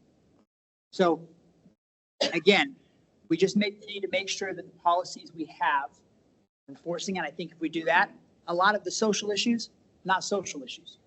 So my feeling is I am comfortable with moving forward with CIS, but I also say we need to be making sure the communication is open, making sure that the presentations they give us provide, and the questions we submit, they take very seriously, because we do need to get that information so that we can provide appropriate oversight and understand exactly what our programs are doing, so that we can make sure that the end goal, which is the kids, is always met, that isn't sacrificed just because it's the way we've always done it. Thank you, Dr. Miller. Mike? Well, I've been pretty blatant in my support of CIS here at the beginning. You know, years ago, they actually came to my house to welcome my child to their freshman year in high school. And I just looked at them like, I can't believe you guys are walking to my house. There's no reason for you guys to be here. Like, no, we greet everyone. And after that, I'm like, okay, these guys, they're awesome. Couple things. As I go through my little checklist here as well, Mike has got his, I have mine. I think they're somewhat aligned here. I think we've covered the information. I can say, I'm looking at my CIS people here in the audience, I'm going to assume that now we're going to get really good information here going forward on a quarterly, biannually, annually, whatever it is. Something tells me that if we say, hey, we want a quarterly report, we're going to get one. Is that a fair statement? Okay. Number two, there's no, let me rephrase. From my standpoint, there is no thought that these people aren't doing the job. They're doing the work. They have the support. They're making lives in people, making difference in people's lives. That's what we're looking for. That's what we're paying for. So, good information. They're doing the work. Financial, $660,000. They've already offered to give us $200,000 off, $100,000 a year for 2 years. So now we're $550,000, or $560,000, excuse me. We cannot touch that with a 10-foot pole bringing that in-house. There's no way, no how, specifically not with 2 masters of social work, all of the people who have bachelors, AAs, all this stuff along with the training. We cannot compete with that on a financial basis. There's no way on God's green earth. So we're going to get our information. We can't compete with them financially, and we know they're doing the job. And again, as we talked before, we know there's room for a little more capacity. That they, hey, look, they're getting, what was it, 40, 45 kids? What's it, 50? What's it, 55? So maybe we can find a way to help them stretch those, increase those numbers at the school level. And again, I'm not saying I want to make more work, but if we can make more work for you, wahoo. Sorry, it's good. So those are my 3 key things. And Mike, I guess my concern here is we're talking about pushing an agenda. I just don't know what that agenda is. When I sat down with CIS, you know, they're talking about, they have a monthly celebration, and I know one of them is Pride Month. Is that a concern? Is that something we're worried about, or what are we, when we're talking about pushing the social agenda, what agenda are we pushing, or are they pushing? That's concerning to you. Let me answer that. Yes, please. Okay. Can I let me touch on 2 points and I will get that back. Okay. So I can give that a time. So again, if I went back to my 3 points, I think there's more context now. We've heard everybody, right? The money side of it. Is the money side of it working, right? And Mike alluded to, you know, I think the money side of it is working. It doesn't make financial sense. Is it good? Is it working? Is it successful? I'm up until like 2 weeks ago, I had no idea. I really had no idea. And it wasn't because we didn't ask and ask and ask and get, and I felt like almost like condescending, like, what are you know, and I was like, dude, I'm just trying to figure out if it's working. Is it helping kids? Is it helping us get to where we want to go? Can we, and I just couldn't get that answer. Just could not get that answer. So it's hard to like, okay, well then maybe we can do this better. Like we need, the ultimate goal is to help these kids. Maybe we can do it better, because honestly, I don't really know if this is working. I don't know. We talked a lot about some of the individual CIS coordinators. I mean, for the most part, I've met many of you, and I feel like you guys are wonderful. I mean, really good people, care about the kids.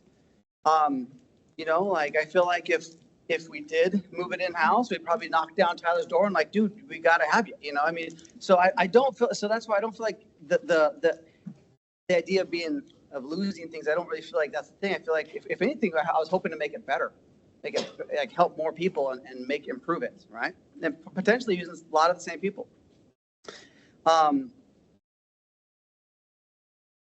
I feel like it's really important that we have a community partner, that they share our vision, are working with us, right? And kind of what Josh alluded to, Mike, is kind of getting to your question a little bit, is when I look at someone in the eyes and say, can you not do this? And they tell me, no, I'm not gonna commit to not doing that. I feel like then are you being a partner? Are you like, we have a vision. I feel like that should be an easy yes, absolutely. Yes, we want to be right in cahoots with you, right? And when the answer is no, you're just like, why are your heels so dug in on this, right? Everybody here, I assume, went to CAS, filled out an Indeed application. In that Indeed application, one of the job requirements is you have to have a commitment to social justice. I asked, what does that mean to you? What does that mean? I could not get a straight answer. That's concerning to me, right? Especially when I hear stories. When people tell me that, I'm like, okay, so then I go back and I feel like it's just an easy question. Like, what does that mean? Let's talk this through. Boom. Okay, we're good. But when they're like, the heels are dug in, like, sorry, not going to make that commitment to you. I'm like, I don't understand why you wouldn't make that commitment. Why we're community partners. You know, I don't know what happened behind the scenes. We have a lot of people here. We got a lot of emails. But I got to say that I feel like maybe the message that was communicated was not 100% accurate. Like, nobody's talking about cutting things, hurting kids. I mean, so when I hear these stories, like, you're going to cut this person, you're going to hurt some kids, you're going to do this, I start getting frustrated. Like, who's ever said that? Who has ever wanted to hurt kids or cut programs or lose great people? Like, nobody has ever said that. Like, so I'm like, why are you guys saying that to me? Did someone tell you something? And that's what I don't like. See what I'm saying? Like, all of a sudden, like, I feel like somebody's telling you something. Oh, they're going to do this, they're going to do this, they're going to cut this thing, they're going to fire Mr. Ramos, right? And like all this stuff. And I'm like, nobody's saying that. But why are you guys hearing that message and then attacking, like, mad at me?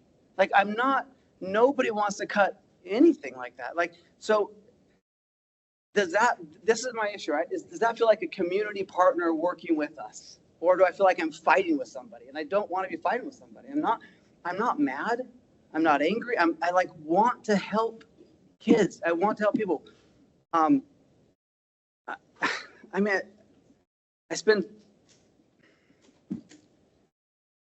spend so much time thinking and praying and talking to people and dropping off backpacks and spending hours and hours and hours in schools with counselors, with principals.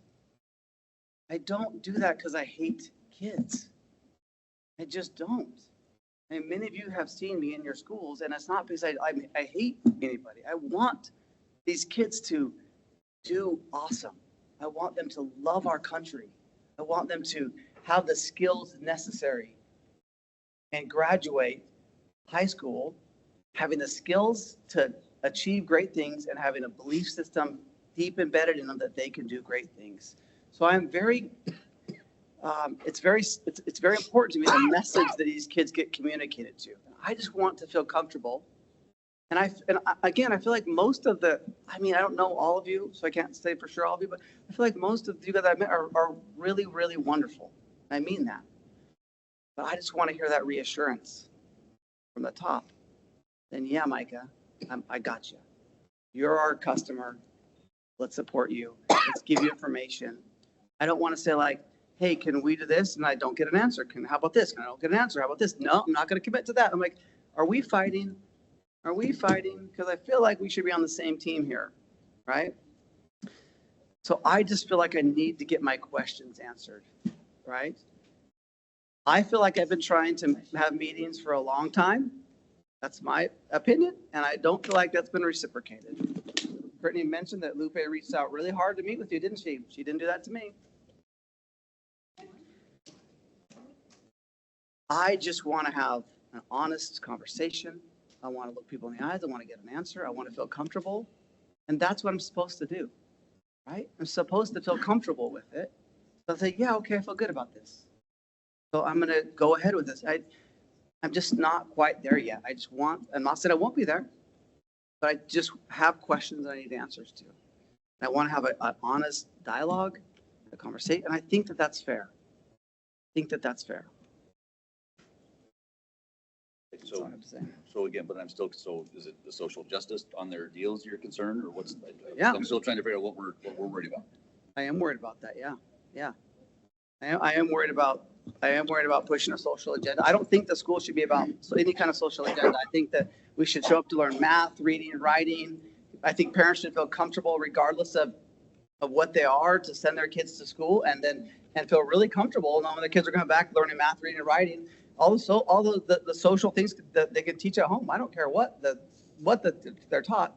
But when I look at the director in the eyes and say, can you commit to me to not do this? And she says, no.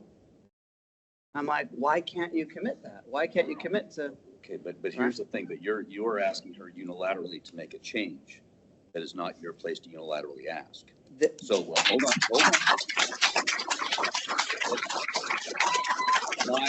My thoughts may be different than yours. For you to say, hey, Lupe, I need you to do this. I need you to commit to this. Hold on. That is not her place, nor is it your place to go do that as a board. Now, if the board would say, hey, we've got a big issue with this, then that's fine. But again, there's another firewall. We have rules and regulations that they have to follow. They have to follow our rules as a vendor. They can't come in and say, hey, yeah, KSD, we understand here's your code of conduct and all the things, but we're going to ignore it and push our social agenda. They can't do that. That's all part of our agreement. Am I speaking out of turn, Dr. Pierce? Okay, so. I agree with you. So why did you say that? Well, that's my point. So if that's the case, regardless of what they have on their Indeed application, we have rules and regulations in place that says, hey, you can't do that. So whether they do that on their side, that's on them.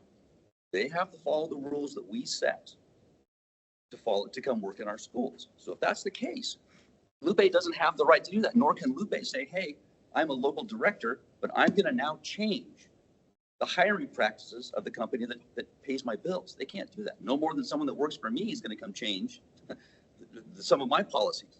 It's not their choice. Now, they may have direct reports. They may have people, but they're not going to do that. That'll be the shortest day they ever had. Should be an easy answer then. She gave you an easy answer. No, she didn't. Well, can I interject here? I think to your point though, there's a couple things here. One, I think the question he asked, I think when he asked her the question at the study session, he wasn't asking if I individually, he's saying as a school board, if we ask this question, what would you do? And that's a fair question to ask. Now, I agree with you. And that's what I'm saying. As long as they follow their policies, I'm good. Now, I will openly acknowledge in our own district, we occasionally have people that decide to do their own thing on our policies. And we have a policy and they don't follow the policy. And what do we have to, we have an obligation to bring them into line. And often we get brought into line because a parent calls us or a teacher comes to us or somebody lets us know that the policy is not being followed. So I think the issue here is that perhaps some of the concerns that Micah may have is that policies, what will happen? What I'm hearing you say is you want to make sure that the policies are followed. Okay. And that I think we all agree on. And that's where the communication comes in. We need to have a partner that we can communicate with to make sure that policies are followed, because yes, if the policies are followed, then I think Micah would agree these aren't issues, because if the policies are followed, there's no question. So we just need to make sure that policies are followed, that there's open communication, that if there are reports, for example, I'll use an example of if a parent is not talked to, if a parent isn't talked to, we need to make sure and pull that student coordinator aside and say, hey, look, you've got to talk to the parent. That's a policy. You got to make sure and do that and make sure that is addressed, and making sure that people are following. Another big area is that if they're not a medical health or a mental health provider, they can't function in that role. That's just the rules. They can't do that. That puts us liable, puts them liable. So again, if people follow the policies, I think your concerns are met. my concerns are met. So when I asked, are you following the policy? The answer is, I don't have to. Then I feel like, what? I can't imagine that. You guys shouldn't laugh at that because that's almost what it's like. And so I'm just like, why isn't that a layup? Why isn't that like, absolutely yes? That's it, right? I mean, so, and then it makes me wonder, like, why won't you just say yes to that question? Why isn't that just like the easiest? It's almost like that's not even the real question. The question is the next one I was going to ask, but I can't even get past the layup, right? Like, so I just want to feel comfortable, and I think that that's fair. I'm with you. I just can't imagine that they would say we're not going to follow the policy. I can't imagine that would have ever been even uttered. Well, and I guess the point in that is I think, and maybe Micah, I think my feeling is this: there are concerns. Concerns are everyone's concerns perfectly valid. Moving forward, I think personally, and I think hearing from members of others, I think we can say, moving forward, most of us are okay with moving forward with CIS. We want to move forward with CIS. We need, to use a phrase, short leash for a period of time, a probationary period where we're saying, look, we need information. We want to make sure policies are followed. Making sure that, Micah, your concerns are addressed. If you see policies that you hear from people, then make sure we communicate and we can get communication back. And make sure everything is going smoothly. That way, everybody's boxes are checked. I think we can make sure everybody's boxes are checked, but we need communication. We need to make sure, and because our job is oversight. The only way we can do oversight is really good communication. So I think if we have that, then would you agree? If you have good communication and you have an ability to make sure the policies are followed, you'd feel comfortable. Yeah, if I can feel comfortable and get my answers, then I have no problem. And I've said that from the beginning. Tracy, help me understand a little bit, because one of the things that Lupe and I talked about yesterday was that, she said over and over again that nothing happens in the schools without the principal being aware that it's happening and signing off on it. And so it seems to me that our line of, the chain of command is that, if there's a reason to have a concern, if we hear a concern, we come to you, you go to the principal. Correct. Right? Because ultimately it's the principal that is accountable to us as a board for what's happening at their school. That's correct. And just to add to that, so we have other partnerships, like you think about the partnership that we have with the city of Kennewick, and we have SROs in our secondary schools, right? Our school resource officers. They are employees of the city. They're police officers. We have a partnership and they're working in our schools. If there's a concern about something that an SRO did or something, we've got a process that involves both the building administrator and the supervisor of the SROs on the city side to see how can we work through this, what is the issue and so forth and so on. And it just like anybody who's working in our schools, right, they have to follow our policies and so forth. So yes, and it would also involve potentially CIS leadership to bring into that conversation about what is the particular concern. And do we have that outlined? Do we have that formalized in our contract with them? I will go back and just double check the agreement and I've been taking some notes. So we can see how that's spelled out in the agreement, or create an addendum to the agreement that just clearly spells out how concerns are going to be addressed if they arise and those sorts of things. The other thing I think that we could talk through is some sort of, it doesn't have to be necessarily at a board meeting, but a quarterly report and update to the board that could include information both from communities and schools leadership and our building leadership, right? Our building principals to just provide update on, from their perspective, right? How things are going. So there's just some things that we can put into place, I think, to strengthen that communication loop and those communication channels to maybe help alleviate some of the things that have come up recently. I think part of the whole, I would really appreciate that. And part of the reason is because I think all of us would agree, this is such a big issue. I mean, it is critical that these kids have access to things like this. And I think we're all on the same page there. And that's why the quarterly updates, making sure that this is happening. We want to make sure these kids are taken care of and then minimize the number of kids that are falling through the cracks and have as many people as we can reaching out to them. Last thing I want to say is tolerance goes both ways. Tolerance goes both ways. I feel like with a lot of confidence that I could articulate your point of view.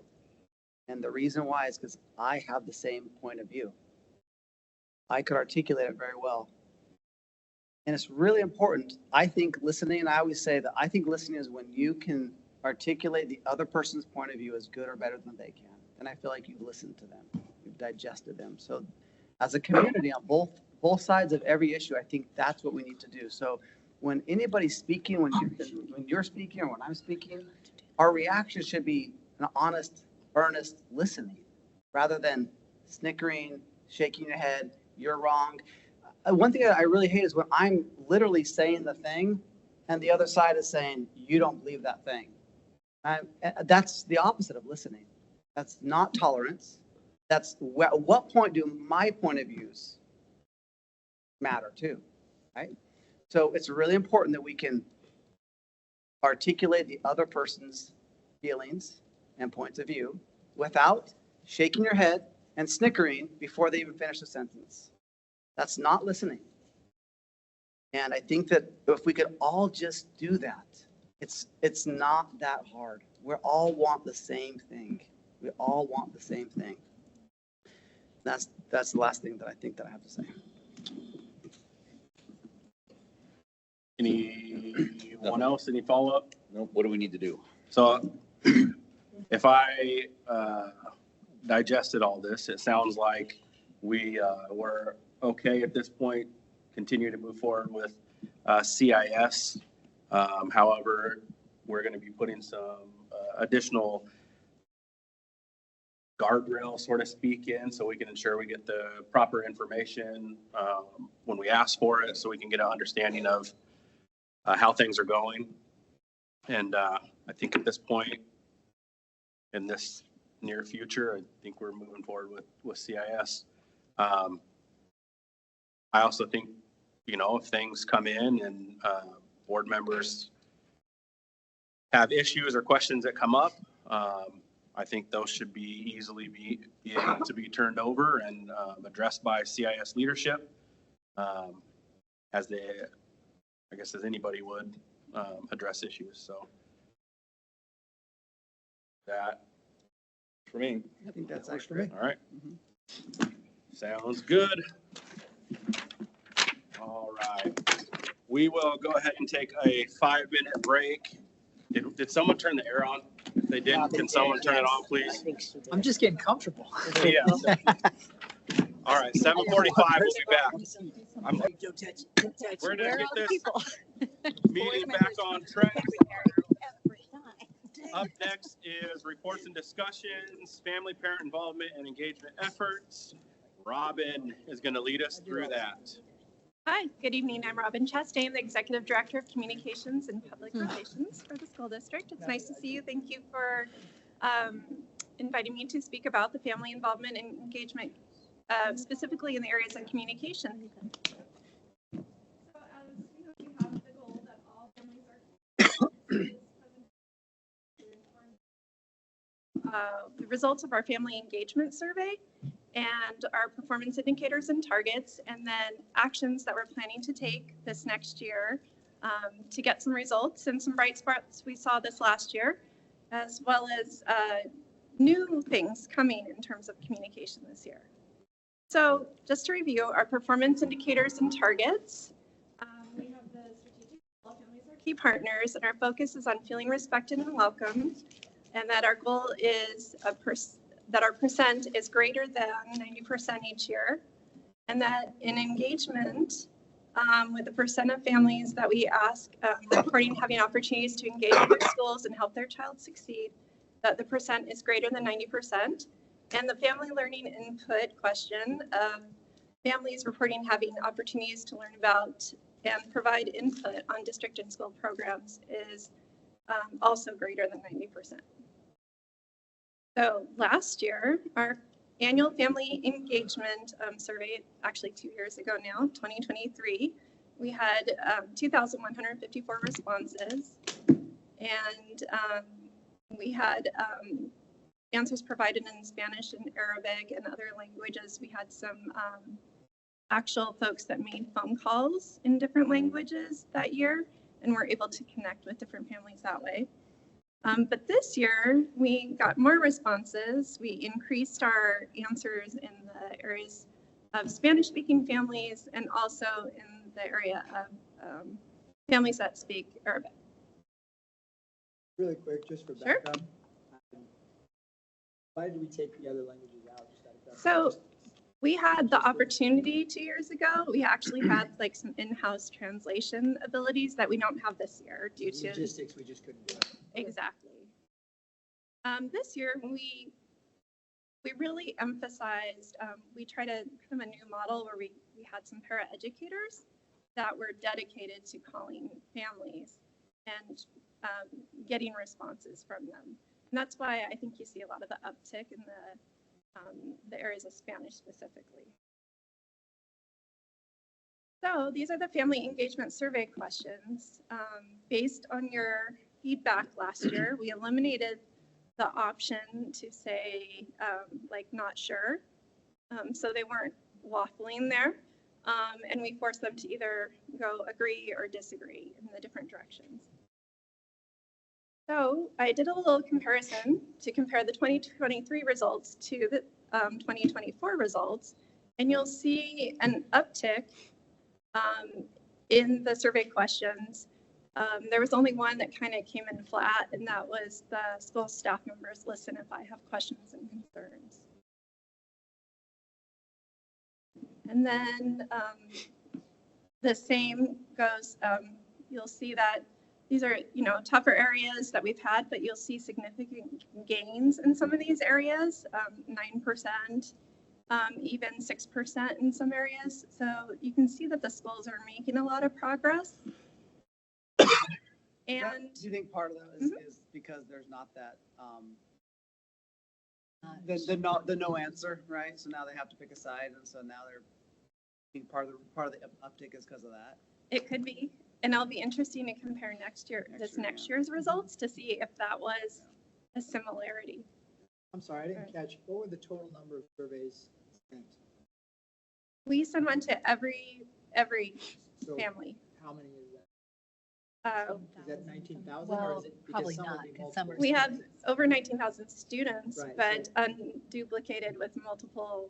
Yeah. You can take a survey for every child that you have, I believe. So do we know roughly though, like? It's like 12,000 families, Yes, 2,000 12,000 responded. families, is it 6,000 families?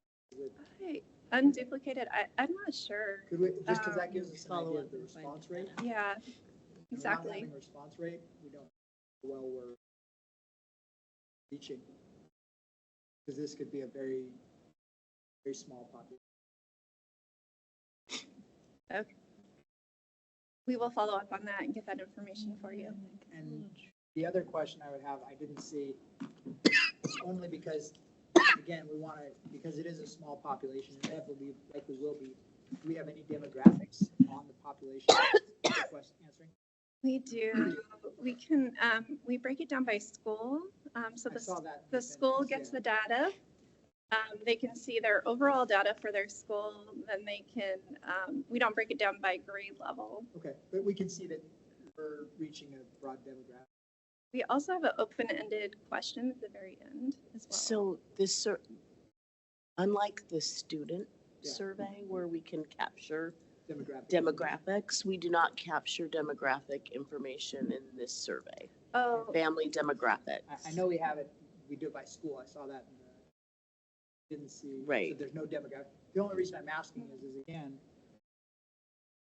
We would have to include a message where they selected. yeah, I mean, and Mhm, just but we something to don't think right about, now. do we want to, just, again, we're only getting 10%. fear is that we're getting 10% of the active parents that may come from, it would, we're getting a very skewed response to it, one way or another. Does that make sense? Yes. I mean, You might be able to correlate the responses from schools Based on the and, school's and based on the demographic. school's demographic and say, okay, yeah, it's pretty broad versus. Okay. It's not. I I mean, if you want the information sooner Yeah, rather than. I guess I'm just saying, like, just as we think about this, it's reflective of all of our students? Is this reflective of a small population because it's self-exclusive and who fills out a survey? Self-selected. Does that make sense? Yes, absolutely. And I know the schools have deployed a lot of different strategies Sounds like to increase, Okay. especially with all the family engagement that's happening like in the evening events, and they have different strategies. And our family engagement team is trying to have them share those strategies back and forth, because there's definitely, some bright spots in particular schools that the demographics wouldn't support that they would have a high response rate, but they do, because they're implementing strategies that increase the response rate.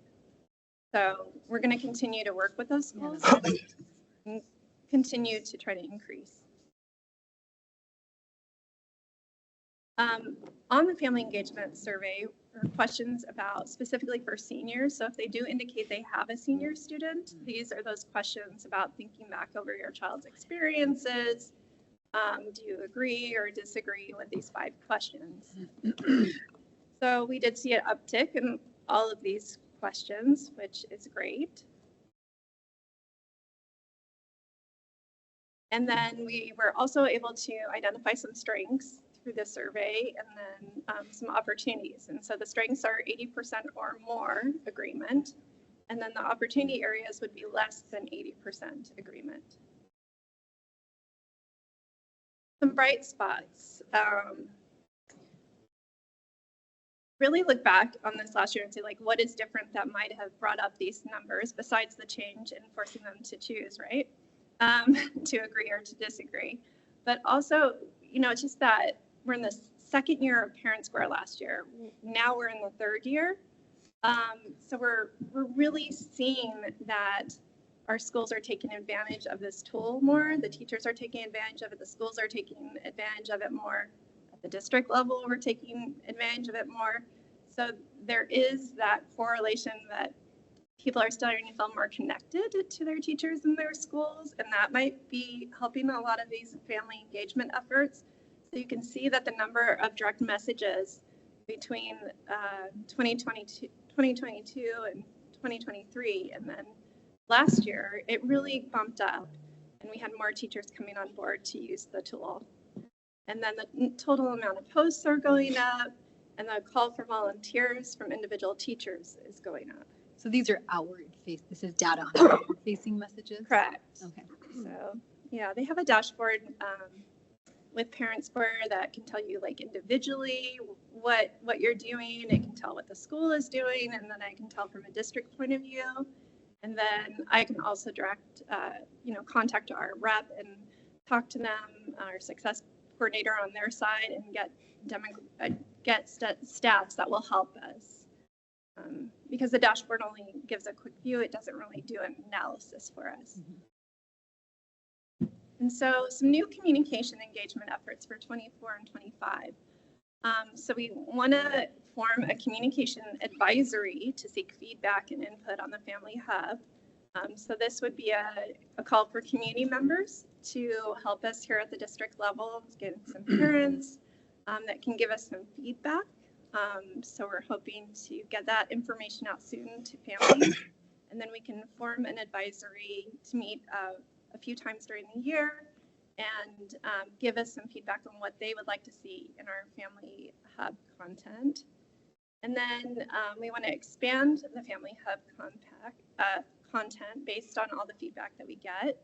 And then we want to also promote, we built out a whole community resource section of our website last spring, and it took quite a while, but now is the time that we want to start pushing that information out. So you'll find everything on our website locally, from housing, food assistance, A lot of the resources that were mentioned in tonight's comments are included on this.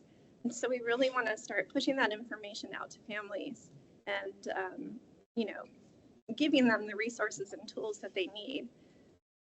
We also want to implement more strategies and to promote volunteerism in the schools, and then work to ensure that all schools have at least one key partner organization. You saw that in our goals this year. So it's really important to us that we have active partners in our schools. And occasionally we find a school that doesn't really have an active partner, or maybe they did and that partner is not as active anymore. And I know at the district level, I get phone calls every once in a while from maybe a church group or a company that's new to Kennewick that really wants to get involved in our schools. And so we want to have a good inventory of what's happening at all our schools with all of our partners and how they help, and then match our people that call and show interest with a school that they could help and support. So our communication advisory, like I mentioned, it would be open to all of our parents. We would gather feedback. We'd meet 4 times during the year. And we've already received some initial feedback from our Superintendent Student Advisory Council. So that's really good. We got some great feedback through that. And then we want to use that feedback, expand the hub content. And one area that we want to do is expand the video production part of it and make little shorts, as was talked about last year, about making sure that we have short videos that are useful, easy to watch, easy to understand and digest. And then last year, also the board identified areas for content with the high school and beyond plan, graduation pathways, graduation requirements, Power School login, always a challenge for everybody, right? And how curriculum adoption happens in KSD and the new K-5 math curriculum. So those were some of the areas that were mentioned. Robin, who are Yes. we having planning to do the videos?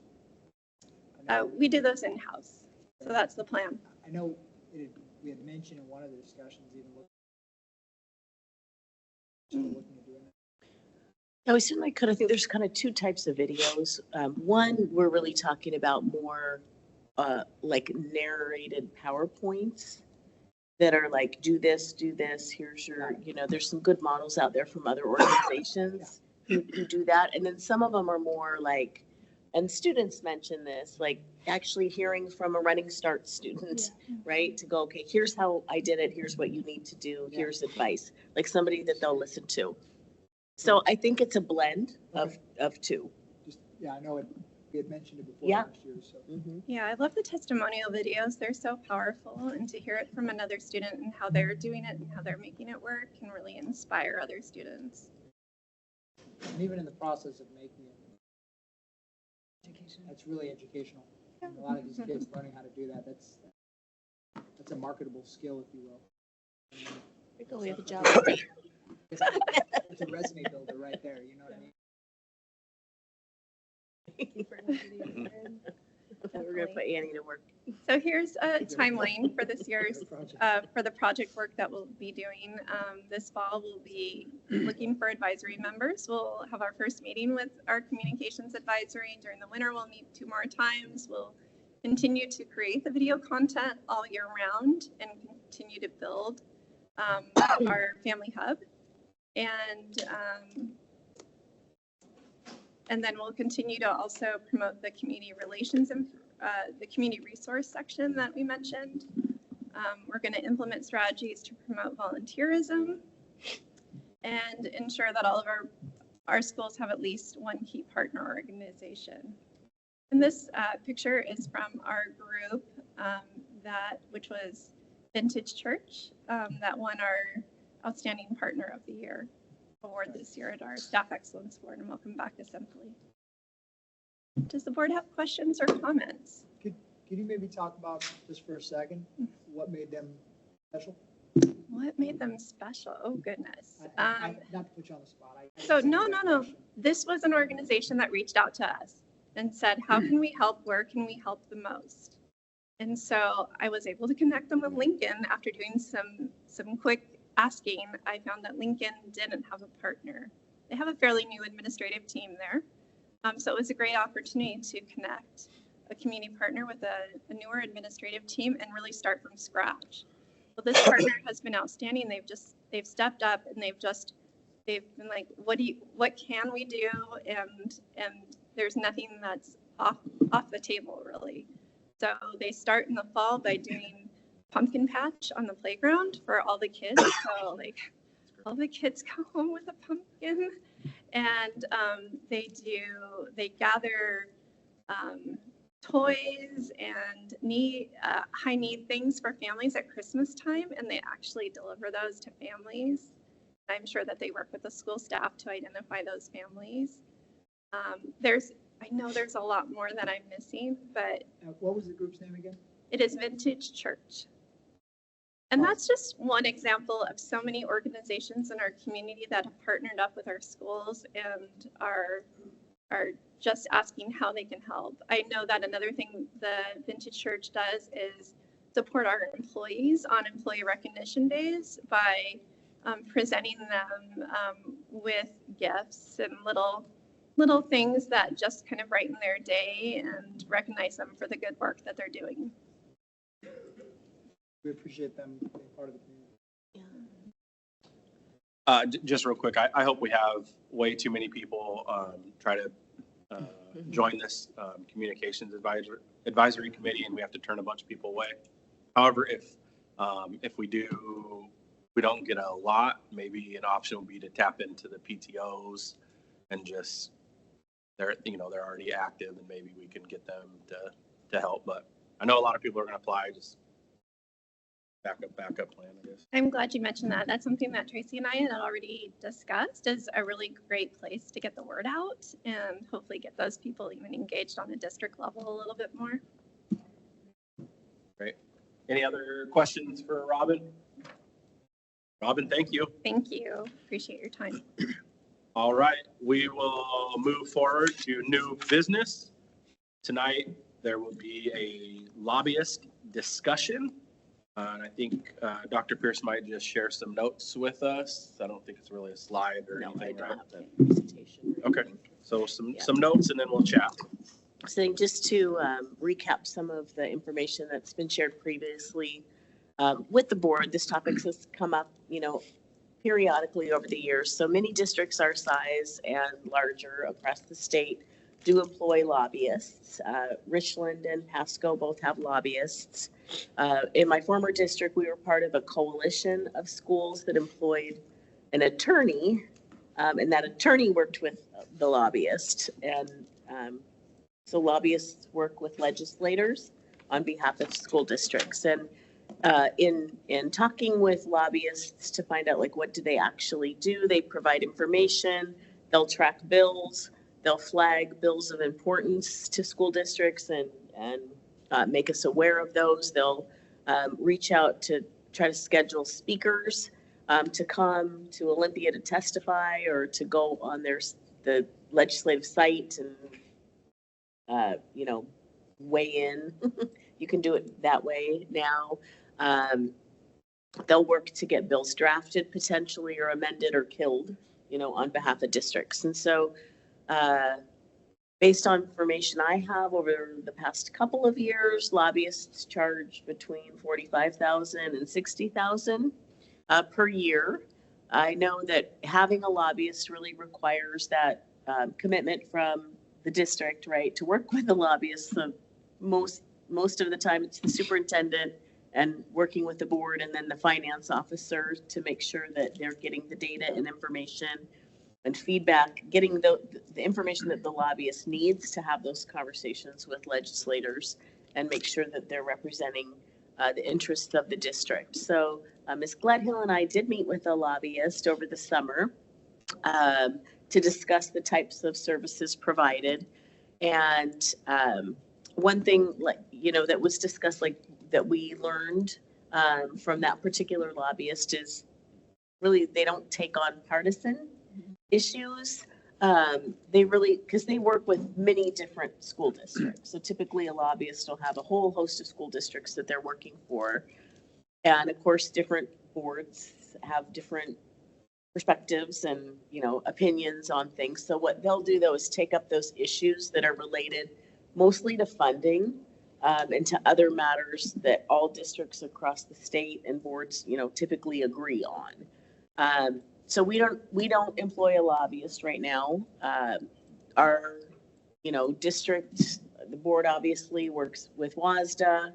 We work with WASA and WASBO, and those organizations have direct access to lobbyists regarding issues of interest and that kind of things. And, in kind of partnering with some neighbor districts and other districts, sometimes we'll get to sort of benefit from their lobbyists. And so, I mean, there's definitely value in having a lobbyist. There's expense that comes with it.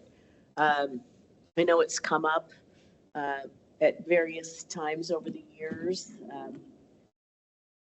You've never quite got the timing right, I think, for it to come up while we're preparing the budget, which would probably be the most,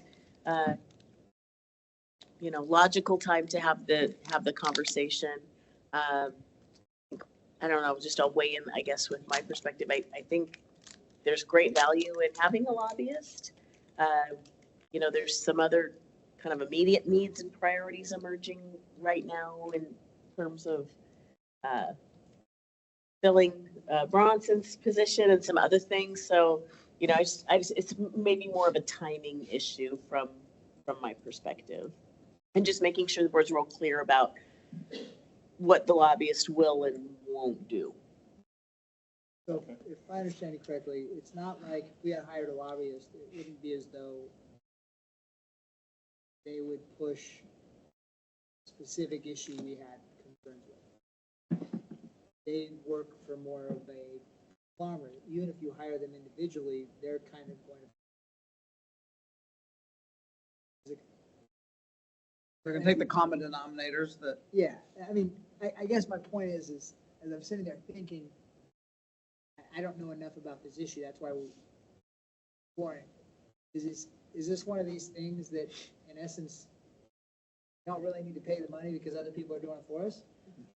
Yeah, and it was interesting because I think if there was, what the lobbyist we talked to, who's, really good and well-known, I think what he was conveying is that he couldn't take on an issue that if he's got multiple clients and that was specific to one client, if it was in opposition to like what his other clients wanted, right? So he's got to kind of look out, or she, look at what are the interests from all of the people that person represents. Yeah, I mean, ideally, in an ideal world, we would have a lobbyist that only works for us, right? If we could afford that, then we could have a lobbyist go and lobby for whatever is important to us. However, that's not possible, and rightly so. The lobbyist won't go and lobby for something that competes with others of his clients. At least the gentleman we spoke with, but I would imagine most lobbyists are the same. They have, some lobbyists are very education specific, some are not, some are ag based, power based, whatever it is. They have an area that they're working on. They may have 3 or 4 different groups. There are several that are maybe representing a power company, but they don't have any education. Right. And they may be interested in getting into that. Oh, yeah. And so there's lots of ways of looking at this, but again, there are several that are education specific. And to your point, now they're, hey, we're excuse me, we're representing Edmonds, we're representing, Spokane, and, whatever it is. And so that's when you're gonna have a conflict. So then they're gonna say, hey, all we're looking for is special education and more money for transportation. So that's all they're gonna push. They're not gonna go something that's gonna upset the apple cart. So I'm good kicking this down the road if you guys are. My whole point is we're going into, a new session, new biennium. It's gonna be a big deal. And so. Can you explain more? Could you explain to me more the advantage of having, what is the advantage to us of see what I'm saying? Like, sure. Like to my point, got WASDA lobbies for the body of all of this, I Correct. guess, in a sense. So what are we getting for the 60,000? So I would liken it to the conversation we had during our study session.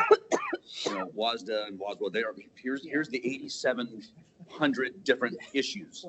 And we said, we want 4.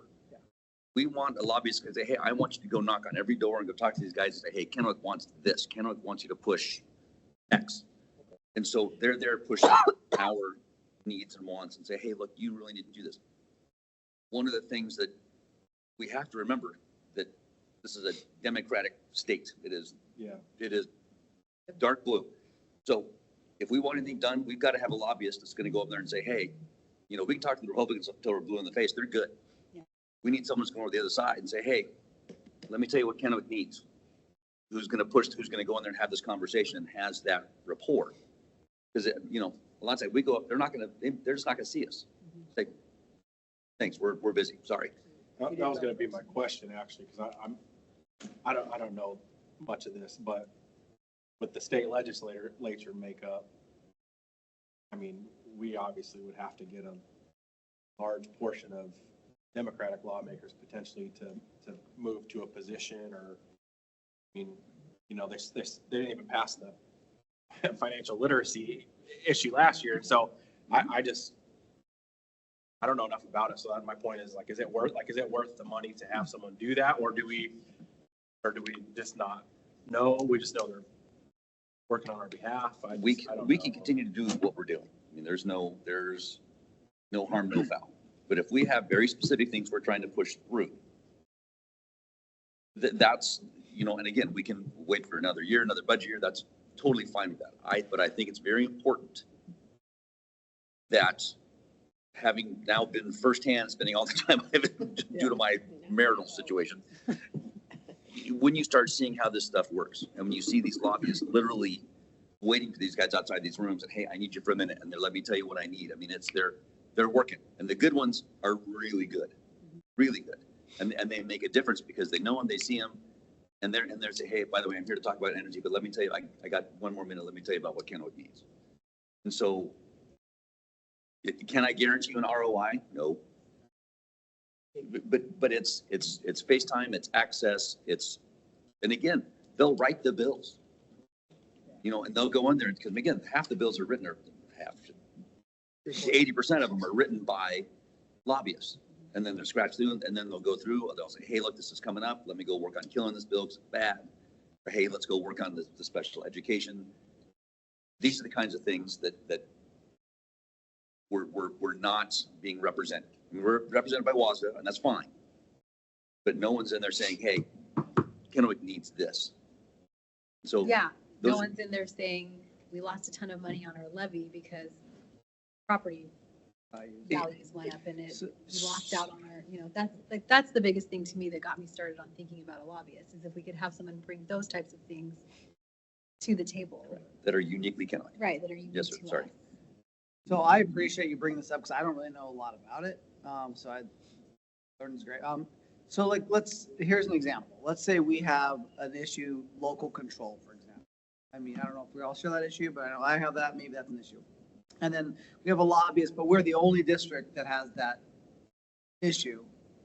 Now we don't get that lobby because we're unique, and they're gonna say, well, the other, we agree on these 4 points, but you guys are alone in this. I'm like, I'm not gonna. I think only if it competes with something. Only if it doesn't. Competes. Yeah, we can have something that's unique to us, and they'll lobby for that. But if it's a competing interest against another school district, then they wouldn't. And like Mike said, there's different lobbyists. You could get someone There's piles of them, who isn't a Stack them lot up like in the cordwood over there. education- isn't a lot in the educational sector, so you wouldn't have to worry about competing. No, but on one hand, But those probably don't have quite the pull either for right, education. because you can't go, that lobbyist can't go in and say, I represent 19 school districts. Does that make a difference? It does. And so that's one of the things you're talking about. We talked about, Dr. Pierce talked about a, consortium, so whether you can sit down with Richland and Pasco and say, hey, let's go, does one of you have the lobbies you really like? Because we're going to agree, on the 80% rule, we're going to agree on 80% of the stuff. If we can get someone that's, hey, great, well, for $100,000, we'll share you, these are the issues we're gonna push together. These are the issues we're gonna push together. You know, yeah, there's gonna be some coordination, but at the same time, we can do this. And they make more money, they carry a bigger stick, because now all of a sudden, when we look at, you know, all of a sudden now they're representing, you know, not just Spokane, they're representing, you know, Tri-Cities, which is bigger than, or equal to. And so, again, it's size and scale, but it's really more about getting the face time, getting in front of them, pushing the deal, and having someone who's actively saying, hey, this bill's coming up, you know, this is a problem for you guys, you need to get ahead of it. Or, hey, you need to testify. One thing I would offer with that idea is I think it'd be important that that consortium be convened with like-minded groups, you know, exactly. yeah. Because the issues are very different on east and west side, and you know. Yeah, and that was kind of one of the Just wanna- challenges in our yeah. discussion. This Yeah. particular lobbyist represented a lot of West Side Yeah. students, which And sometimes have competing interests to Yeah. us. That's, Or we just, the voice is low, you Yeah. know, yeah. and that's where, that's again why I just simply brought up Richland and Pasco, because again, similar demographics, similar makeup, similar issues, you know, socioeconomics. And so again, and you've got, you know, something that may work. So again, I think for the size of our budget and what we're doing, and I don't mean to be flippant, but you know, 60,000 is a rounding error. But again, we also need to be cognizant of how we're spending the money and being smart about it and making sure that there is a return on that investment, because it's an investment and it's gonna take time and effort. So The truth is you get one bill passed that changes funding. it's That pays for a itself complete for home 10, run. 20 years. Are you on a year, is it like a yearly thing, or you lock into a certain contract? Like, if that's something, if everyone was like, you know what, let's run it, they're coming up on a biennial session, let's give it a go, we put out the 50,000-60,000, that just for this? That would be, I would assume that's going to be for a calendar year. Okay, and then Or a we can 12-month kind of get period. some more info and fill it and see how it like goes before we decide for a longer commitment, or? I think it's, I really don't. I got the impression that it year. was Just year to always year. yearly. Yeah. I think if we personally, if we were to pursue this, it makes more sense to do it with Pasco and Richland. The trick there is that they have separate lobbyists. But again, we have, you know, we can talk to them and see if there's one like one more the If other. there's a party and maybe they say, okay, let's all work together, because the reason I say that is from a sheer influence perspective, we'll have much more influence with all three of us. Correct. Than going individually. Mhm. And especially if we can find harmony in issues. Is the core issue gonna be funding, probably? Like, that's gonna be everybody's core issue. I think so. It's And gonna be that's, a big one. that's kind of a question to ask, is this the session to do it?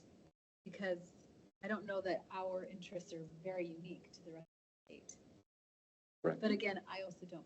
My mind. question is like, It's not a lot. my question, if our main issue is funding, that's everybody's main issue. Every lobbyist is lobbying for more funding. Is it yeah. sort of happening? I mean, That was the Yeah, question. that's- Is it, are we that's just a good paying question. for something that, that's already gonna be, I mean, our what voice is, is gonna be heard, it's just they may not use the word accountable. we would need to know, like, really careful, like, what issues do we have, and are those issues being represented already, I feel like, and if they are, then I think we're good. If not, then maybe we can talk about, like, okay, maybe, But I is it a think- need or a want? I think the one issue that goes with funding though is having a voice with Tri-Cities. the Tri-Cities, Yes, that's for example, the property tax, property value changes. That isn't unique to us. Richland has the same problem. They just have the levy issue because of where their levy was. But we're all gonna face the same issues.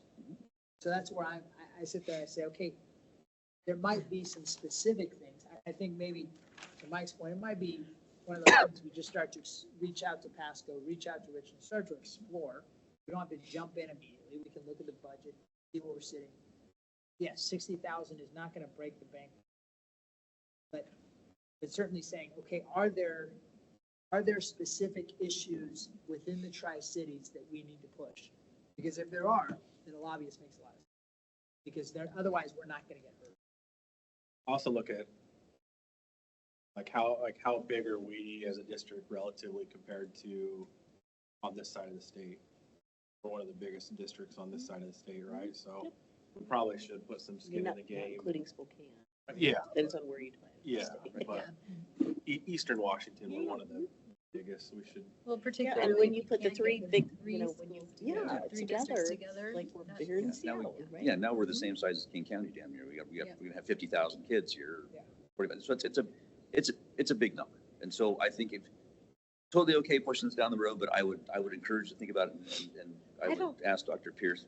Yeah, I don't know if we should cook it down the road, but I think we should start working now and talking to Richland and Pasco and saying, hey. Well, that's what I was gonna say. I'm not saying that's for a vote, but you know, if Dr. Pierce, if you talk to, you know, Yeah, your and we did it. counterparts and see where what they Yeah. think and. I have a lack of knowledge question. Is it, so they're obviously lobbying representatives, right? Connors, Rube, Bernard, but then are our representatives also talking to other representatives? Are they sort of lobbying to Absolutely. get votes too? So. Absolutely, but it's also, you've gotta have, if it's coming from a Republican, it's immediately a different conversation. If it's coming from, you know, a lobbyist who's going in there and saying, hey, look, let me tell you why this is good for you. You know, it's a different conversation. So, and it's, The lobbyist isn't seen as partisan. they're not seen as partisan. They are Itemized based. pretty much, it's a transactional deal, but they're gonna go in there and their job is to help push through your program.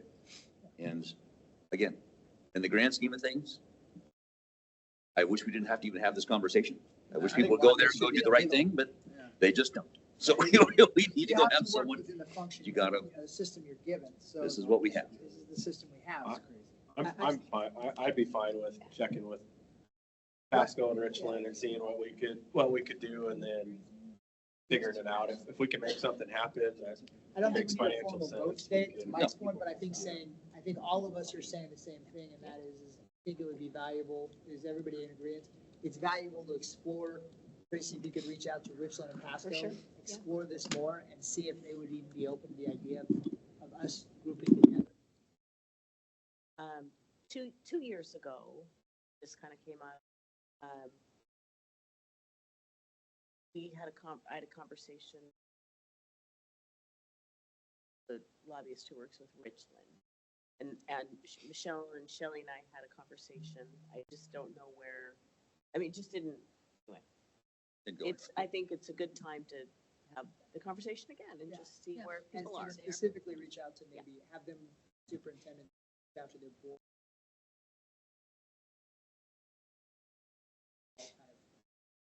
I would just say, I don't know, I mean, I don't know that it's necessary. Okay. Because like all the boards wouldn't have to agree that we're gonna, if, I'll just say it this way, if like Richland has a lobbyist and we decided we wanted to also use that lobbyist, then we'd have, and then if Pasco also decided, hey, we could use that lobbyist too. Yeah, That would, so it I doesn't have just to don't. be a joint decision. Yeah, It's yeah, just yeah. you could say, hey, Yeah. we're doing this, we're going with this person. If all three of us were there, that would be more. Yeah. And maybe you can answer this. Part of, I guess, I'm thinking is, we always use the same one, can we get a better rate? Sure, That's what I'm thinking. Yeah, I'm that's right. saying, You look, always ask. The three of us Worst they can all say are is on the no. same team. Yeah, I hear you. And that's the reason I got it.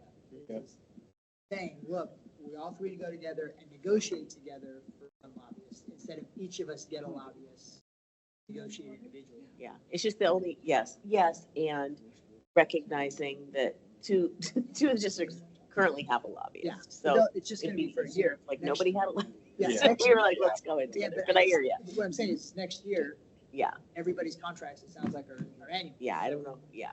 Everybody will be up. Okay. All right. So it sounds like Yeah, we'll I'll do some exploration. do some legwork and see where that goes, and then you can just let us know Yep. in an update or. Sounds good. All right. Next up on the agenda is our next meeting agenda. We'll be talking about capital projects update, capital budget, and student safety efforts. Is there anything else that we need to add to the agenda? I'm hearing nothing. All right. next up is we will be breaking for an executive session to discuss a legal issue and personnel, and that will be approximately 40 minutes. So we will wrap up at 9:10. Good sooner.